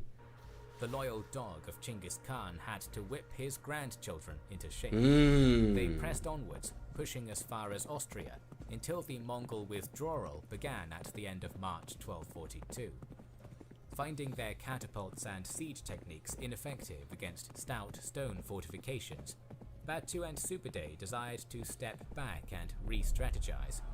The withdrawal from Hungary was methodical, campaigning as they went to reduce whoever survived the first Nice, very smart. Sube'etei stayed with Batu up to the Volga River, where in late 1243 the latter set his permanent encampment. Sube'etei scolded Batu for refusing to attend the Kurultai in Mongolia to elect Ogedai's successor, but before departing, Sube'etei and Batu came to peace regarding the losses at the Battle of Mon. Okay. In time, Batu gave thanks to Sube'etei, attributing to him their successes. Sube'etei was in Mongolia by 1246 to meet the new Khan of Khans, Ogedai's son, Guyuk. By then, Sube'etei was one of the few left who had personally known Chinggis Khan. I John see. de Plano-Carpini, present at Guyuk's enthronement, mentions the elderly Sube'etei, a figure of immense respect among the Mongols. Later that year, Sube'etei went on his final campaign, a brief So he backed Ogedai's son then, at least. incursion against the Song dynasty. Guyuk's death in early 1248 ended this campaign prematurely, and Sube'etei returned to Mongolia to finally retire from military service. He died later that year, somewhere along the Tula River, aged 73. What This a great most famous man. of all Mongolian generals, was one of the few to die of old age.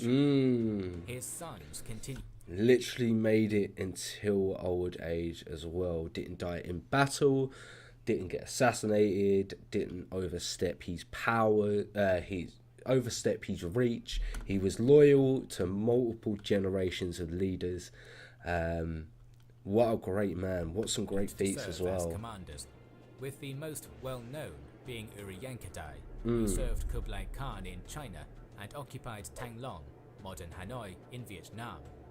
Uriyankadai's son, Aju, was another of Kublai Khan's generals, but his descendants picked up the pen instead of the bow. I Aju's see. son, Bolyanjadai, was an administrator well known for his leniency, while his own son, Tongtong, was a scholar and academic.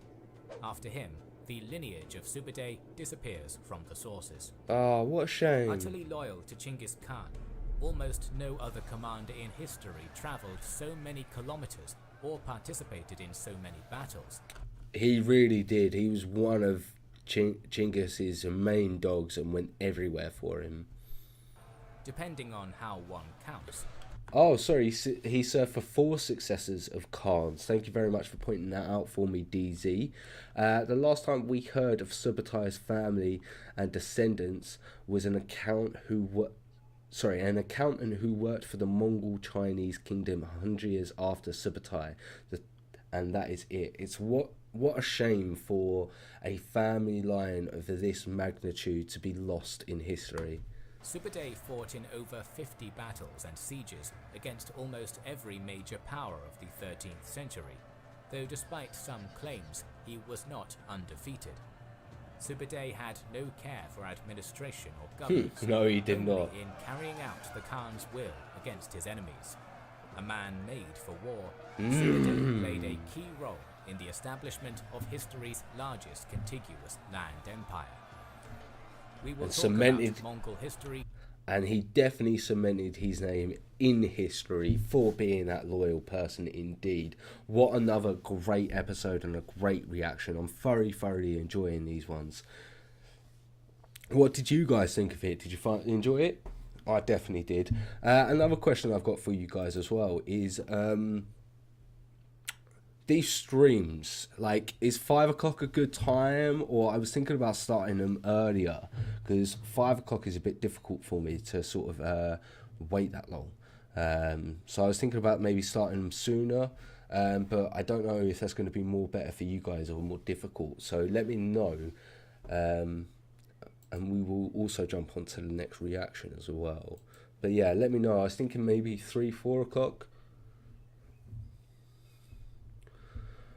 We see as well how the Mongols integrated with the Chinese, his descendants becoming scholars. I also agree that, yeah, you sort of see the shift as the two cultures sort of merge together.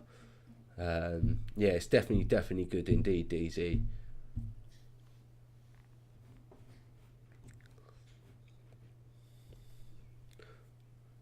Yeah, you're over in Australia, aren't you, Rudy? So the earlier is the better for yourself, isn't it?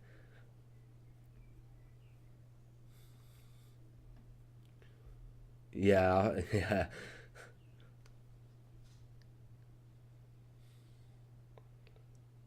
Okay. Well, let me know in the comment what sort of times are good for you as well, guys. But we're gonna jump into this next reaction, while you guys do that. It's not a problem for you, DZ. Okay, nice. I'll keep it in mind.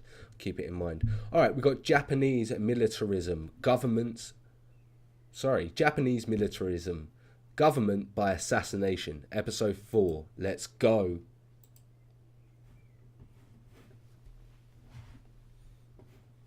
Manchuria, September 19th, 1931, 11:48 a.m. Tat-tat, rat-tat-tat. The sake is good. The hotel is comfortable. The geisha is dancing. What happened there? General Tatekawa is enjoying himself. Who knew this last-minute assignment to Manchuria would be so relaxing? Tat-tat, rat-tat-tat, tat-tat, rat-tat-tat. Yesterday, his bosses in the army ministry not expecting found what's out about to something was come. afoot in Manchuria. A plot by insubordinate members of the Kwantung Army to start a war with China. So Tatekawa had been rushed from Tokyo to Kwantung Army headquarters in order to quash it. But when he got there, he told the leaders that his message from Tokyo could wait until tomorrow. After all, Tatekawa himself thought a war with China might not be so bad. Hey, could anyone recommend a good hotel? How So wrong passed he out will drinking be. last night and carried on partying this morning. The geisha dances, the shamanson plays. The music nearly covers the sound of gunfire. The sound he's pretending he can Nearly covers the sound of gunfire. hear. Tat-tat, tat-tat, tat-tat, tat-tat.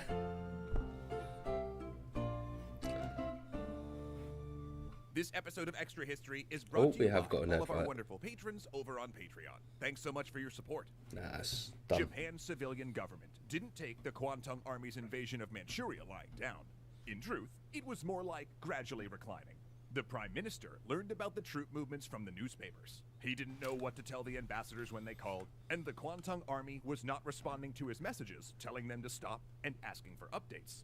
And Oh God, could you imagine it if you're the Prime Minister and you're just trying to deal with this? You don't know what's going on, you're not being told, and yet you've got to deal with the after effects of this all the time. I'd quit. I wouldn't be dealing with that. You're taking the pee. You're taking the absolute pee. There's no way I'd be dealing with that. who ordered this anyway? He definitely wasn't going to tell the foreign leaders he couldn't control his own military. No. He contacted one of the grand men of state, the last of the oligarchs, to The last thing you do is tell the other states that you can't control your military. That just makes them petrified of you. try to get him to lobby someone, perhaps the emperor. No response. But this undeclared war was getting bigger. China had 200,000 troops in Manchuria, and the Kwantung Army was no match for that. So within days, generals ordered Japanese reinforcements in Korea to cross into Manchuria. Soon the government assented to sending more troops from Japan itself. And there was another problem.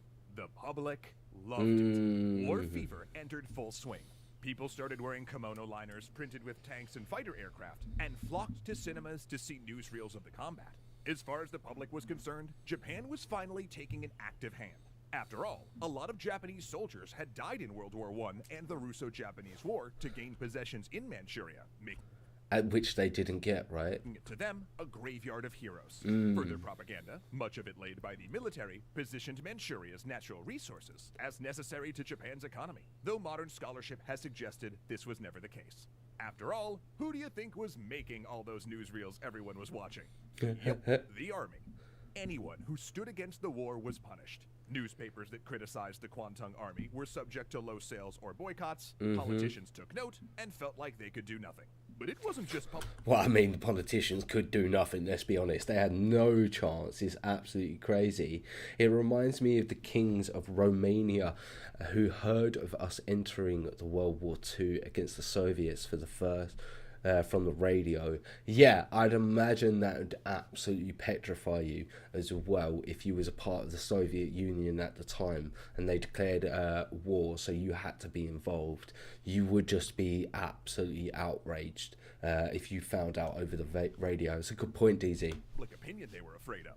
In October of 1931, less than a month into the war, young officers informed their superiors that members of the Cherry Blossom Society had concocted another plot to overthrow the government.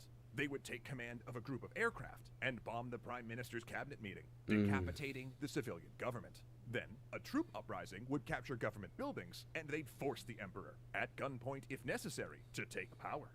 Generals arrested the plotters and gave their ringleader the harsh punishment of 20 days house arrest.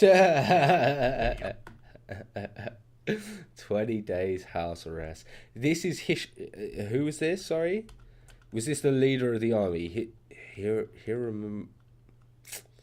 remember his name.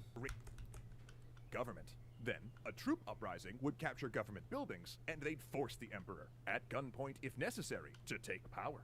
Generals arrested the plotters and oh no, this is someone completely different. Gave their ringleader the harsh punishment of it's just a random it was just a random ringleader. Arrest. Yeah, many other officers got 10 days, while some were merely transferred. It was mostly kept quiet and treated like an internal matter. It's not a big deterrent, right? Well, no, you're just gonna try it again. That was part of the problem.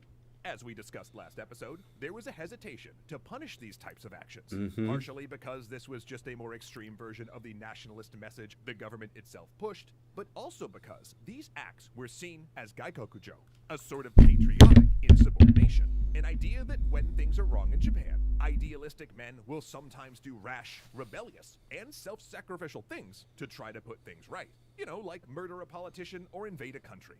And that while these actions were not exactly kosher, they still should be admired. Because they're trying to do it for the emperor and for the state of Japan, now, right? At one time, historians tried to explain this reactionary violence and the public excusing it entirely through the lens of Japanese culture. But there are other factors. For example, Japan's public education system, where most students dropped off after 6th grade, and even more after 8th. Only a few fully graduated, and even fewer went to college. Any reason for that? What was the reason for them not finishing 6th grade at the very least? Meaning in the troubled 1920s and 30s, most of the public lacked the tools to understand the complicated web of political, diplomatic, and economic forces now shaping their lives. And in the absence of that understanding, many people turned to conspiracy theories to explain their world and supported extreme, often violent solutions to fix it. Is that like today? Is that like today? February 1932, Tokyo. This is their motto: one man, one kill. Late preacher Nishio Inoue teaches an unusual creed, combining Buddhist thought with Japanese nationalism. He urges the complete overthrow of the modern political and economic order. As a young man, he drifted until ending up in Manchuria, working on the railroad and as a paid informant for the military.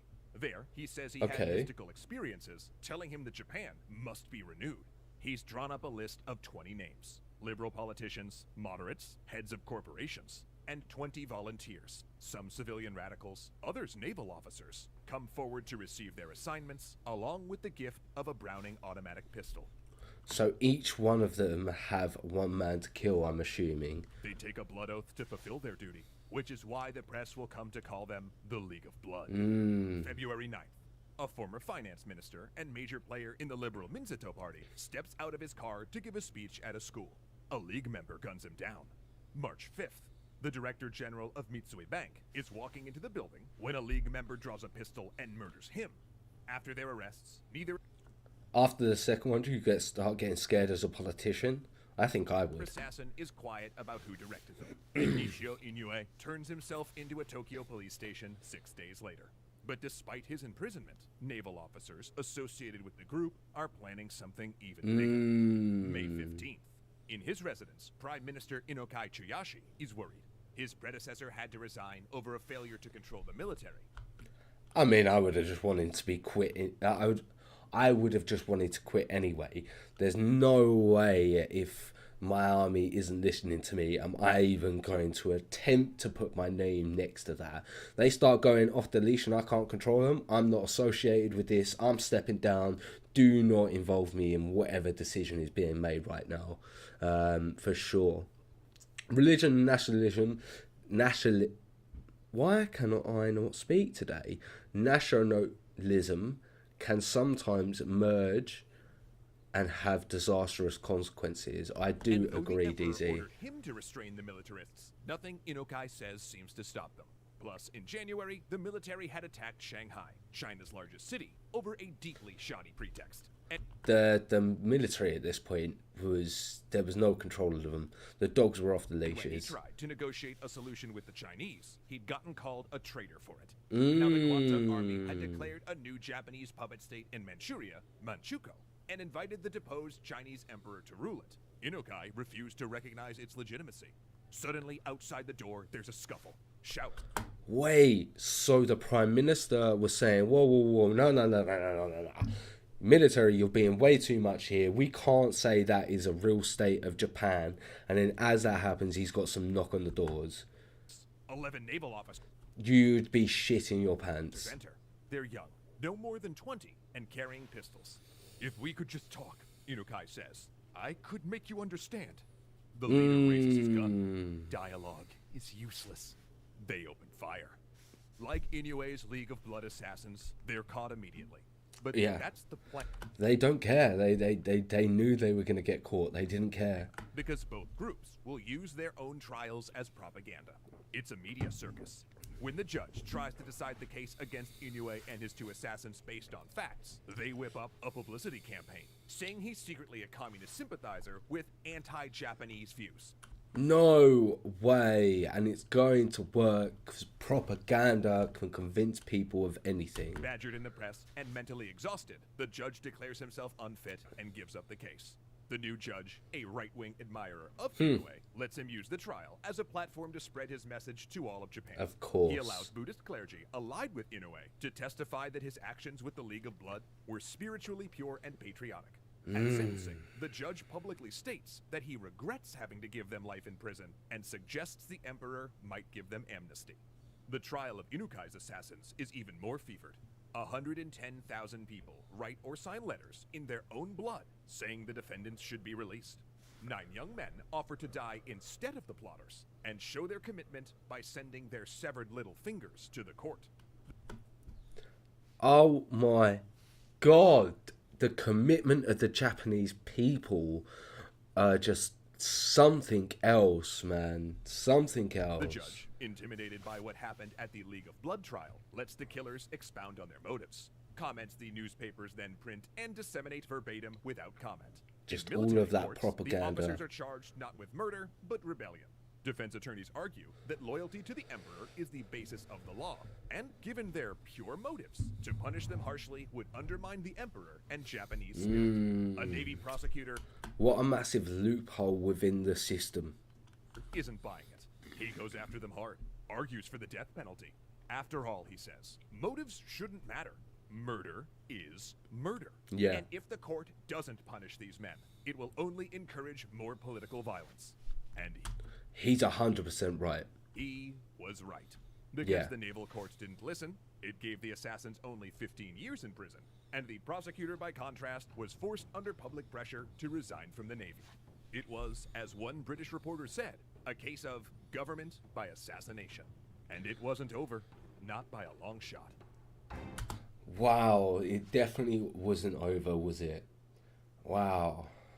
Crazy, absolutely crazy what happened, and the ferocity and the will of the Japanese people always surprises me indeed. Absolutely surprises me. I think what we'll do is we'll smash out this last one, and then that's probably going to be it for today's stream. What I'll probably do for the next stream is I will probably start jumping on a bit earlier, and then like making them last longer, because I can start a bit earlier. I think that's what I am going to do. I hope we're doing all League of good. Nations General So we'll jump on to the last episode in this series, and then we'll probably call it a day for today. But we have got the Japanese militarism, Marco Polo, extra history, episode 5. Let's go. League of Nations General Assembly, Geneva, Switzerland, February 24th, 1933. Everyone knows this vote will be tense. After the Japanese invasion of Manchuria, the League of Nations had tasked British politician Lord Lytton to investigate the circumstances of what's increasingly become known as the Mukden incident. The Okay. Lytton Commission's report ascribes blame on both sides, but it also On both sides, that's very interesting that both sides got blamed there. Yeah, very interesting situation. All this is very similar to your country, Romania. Here, fanatics assassinated 4 prime ministers in 30 years. That's absolutely crazy, DZ. who says that the Kwantung Army had not acted in self-defense and calls the puppet state of Manchukuo illegitimate. Japanese troops should withdraw. Now the League of Nations votes to condemn Japan as the aggressor. 42 votes in favor, 2 opposed. And in response, Japanese Ambassador Matsuoka steps up to the podium.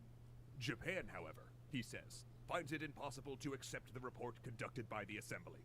He then Well, of walks course down you're the gonna aisle say and that. exits the hall, followed by Well, of course he was going to say the that. Japanese delegation. They've just withdrawn from the League of Nations.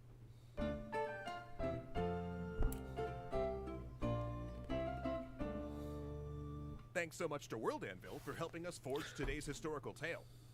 When Japan quit the League of Nations in 1933, it abandoned the most prominent international organization meant to guard against a new world war, and they weren't the only ones.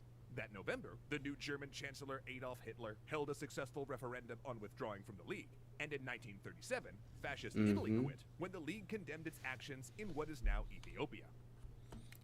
And we all know what the repercussions of that In honesty, was. Japan had long been frustrated with the League, arguing that it treated Asian nations differently from those of Europe or North America.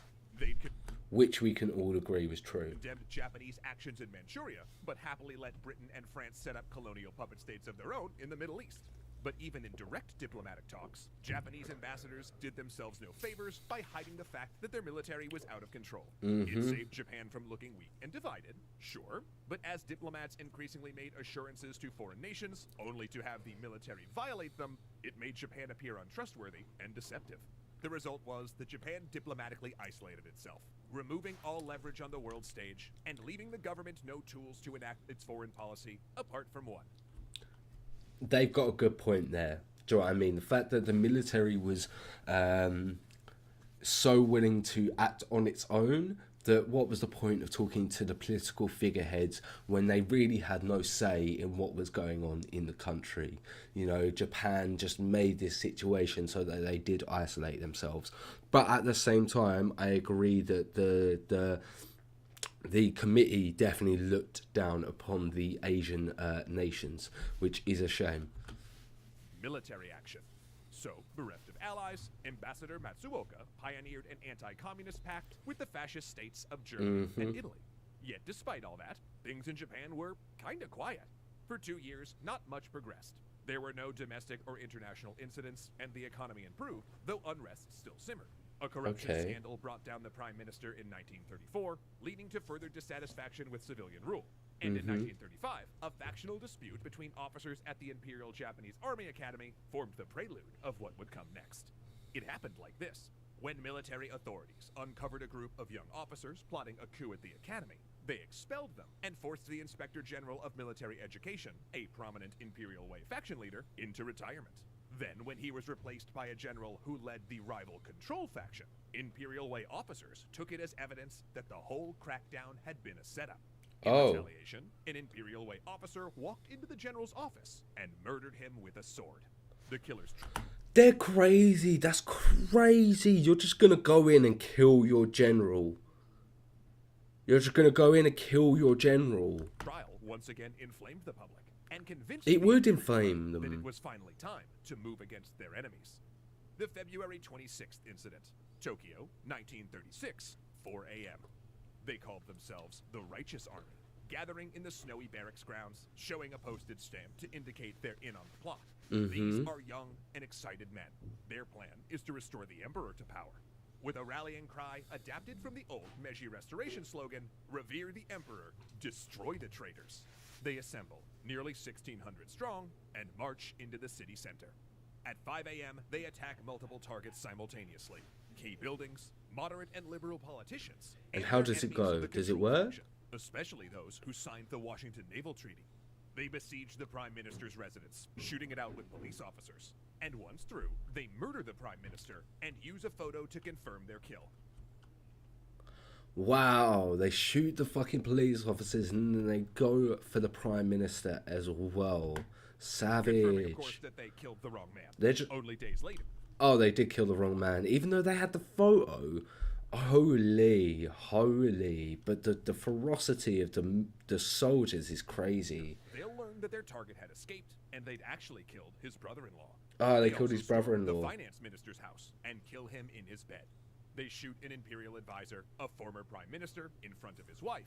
Then they board a truck and head to the house of the new Inspector General of Military Education, the replacement for the Control Faction General murdered in the Military Academy incident, and machine gun him as his young daughter hides behind a table. They ransack a liberal newspaper, Savage. seize the Ministry of War, and take control of police headquarters. More assassination squads storm houses, but the occupants manage to slip away, and the group trying to take control of the palace doesn't succeed. The rebels then make their demands known. An Imperial Way-dominated cabinet, a full restoration of imperial power, and their leader, previously forced into retirement, instated as Prime Minister. But when Emperor Hirohito is informed, he's unequivocal. The plot must be crushed now. Okay. For 2 days, there's a flurry of negotiation. The rebels receive statements of support from some ministers, but the winds are changing. The Emperor is firm. So what happens here? Like, now the Emperor has said that he needs the rebellion needs to be crushed, and that they're not doing it for me. Are they now on the wrong side in the eyes of the Japanese law, or are they still able to get away with it?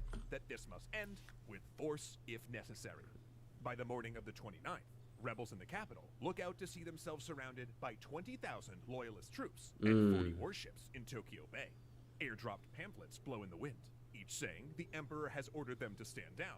Every radio airwave repeats this same message, and an enormous balloon carries a banner telling them not to resist. They give up. With the Emperor publicly against them, They had to. could not claim to be acting in his interest. It turned out all Hirohito had to do to stop this madness was speak up, a thing he could have done after any of the previous incidents or any that happened afterward.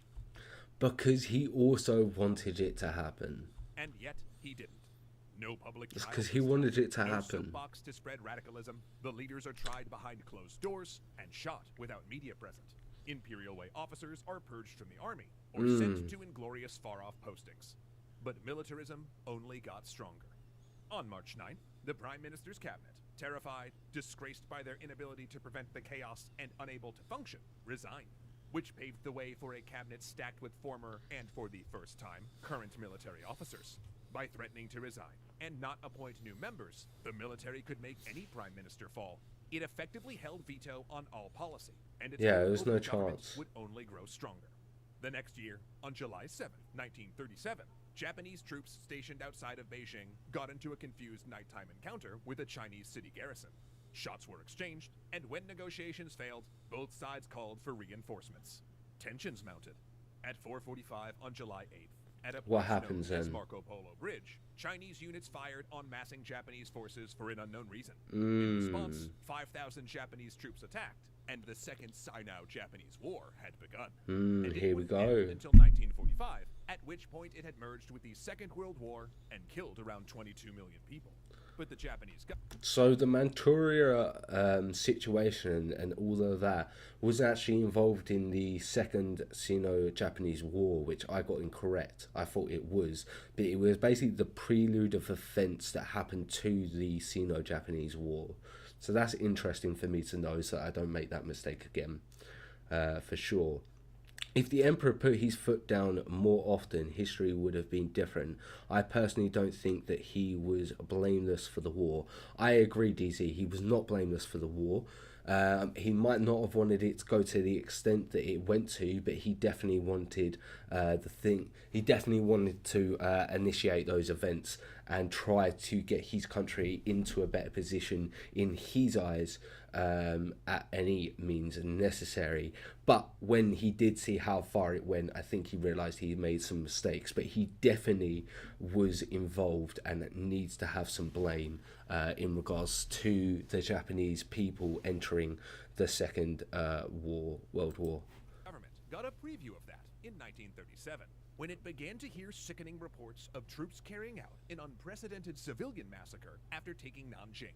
But for the Japanese government, the problems went beyond an increasingly unaccountable. They committed civilian executions. How far back do you want to go? Because while both military factions had wanted war with China, neither had a strategic plan for how or what to do with it. Their doctrines were ideological positions, not military aims. They had no objective of when to stop, no strategy of how to hold and administer what they seized. The promised resources meant to secure and enrich Japan went right back into the war effort. When Germany invaded France in 1940, Japan scooped up its colony in Indochina. In retaliation, the United States placed an embargo on steel and petroleum, the most necessary raw materials in modern war. So then, desperate for war, mate, it really does show you what sanctions can do to a country as well. They have a lot bigger effects than people realise. Japan moved on the British and Dutch colonies of Southeast Asia in order to secure their resources. They would supply their war by starting new wars. To cloak the action in idealism, Japan announced it would liberate the nations of Asia from colonialism and lead them in a Greater East Asia co-prosperity sphere. In reality, it was a license to replace Western colonialism with their own. In 1940, all political parties dissolved, consolidated into the Imperial Rule Assistance Association, and that's it, as a way to combat factionalism. It officially joined the Axis powers and began working toward a non-aggression pact with the Soviet Union. Considering that they were one of their biggest problems at one point, or their biggest worries at one point, it's very interesting how they were so quick to align themselves with them. But once again, I assume it comes back to that situation, which is the friend of my enemy is my friend. Is that right? No, the enemy of my enemy is my friend. There we go. That's what I meant. The enemy of my enemy is my friend. Japanese politics, from the village level, were reorganized to support total war. And fearing attack by the United States, while the military was already so tied down, a group of officers began formulating a plan to break America's naval power in the Pacific. An action that would invite a conflagration larger than the Great Kanto earthquake, and the end of a path no one knew they were walking. And what a interesting choice of events that is to attack Pearl Harbor, and something I'm definitely looking forward to finding out more about. What a great reaction, great point in history, and I'm definitely looking forward to finding out some more in regards to the extra history content regarding the Japanese history for sure. Thank you very much for joining me today, guys, but I think we are going to be calling this stream an end there today. It's only a short one, just because I've got some bits and pieces to be doing. But thank you very much. I'll get to some of these comments quick. Sanctions do have an effect, but it had huge effects on Japan because it didn't have any natural resources. Agreed, yeah, there was no natural resources on the island of Japan, so that's why it was so impactful, indeed. And that is also why Japan struggles so much. Ooh. Yeah, sorry. Did you delete a message there? I think you did. But yeah, guys, that is it for this stream. We're going to be doing another stream probably Wednesday or Thursday, and we will be jumping on a bit earlier so that we can get a few more hours in. I've got a couple of videos in mind, and then I'll probably be doing some requests later on. But thank you very much for joining into this stream. I thoroughly enjoyed it, guys. I've got a few bits to do for the rest of the tonight, and I will catch up with you guys later on in the week, and I hope you guys enjoy the next few days.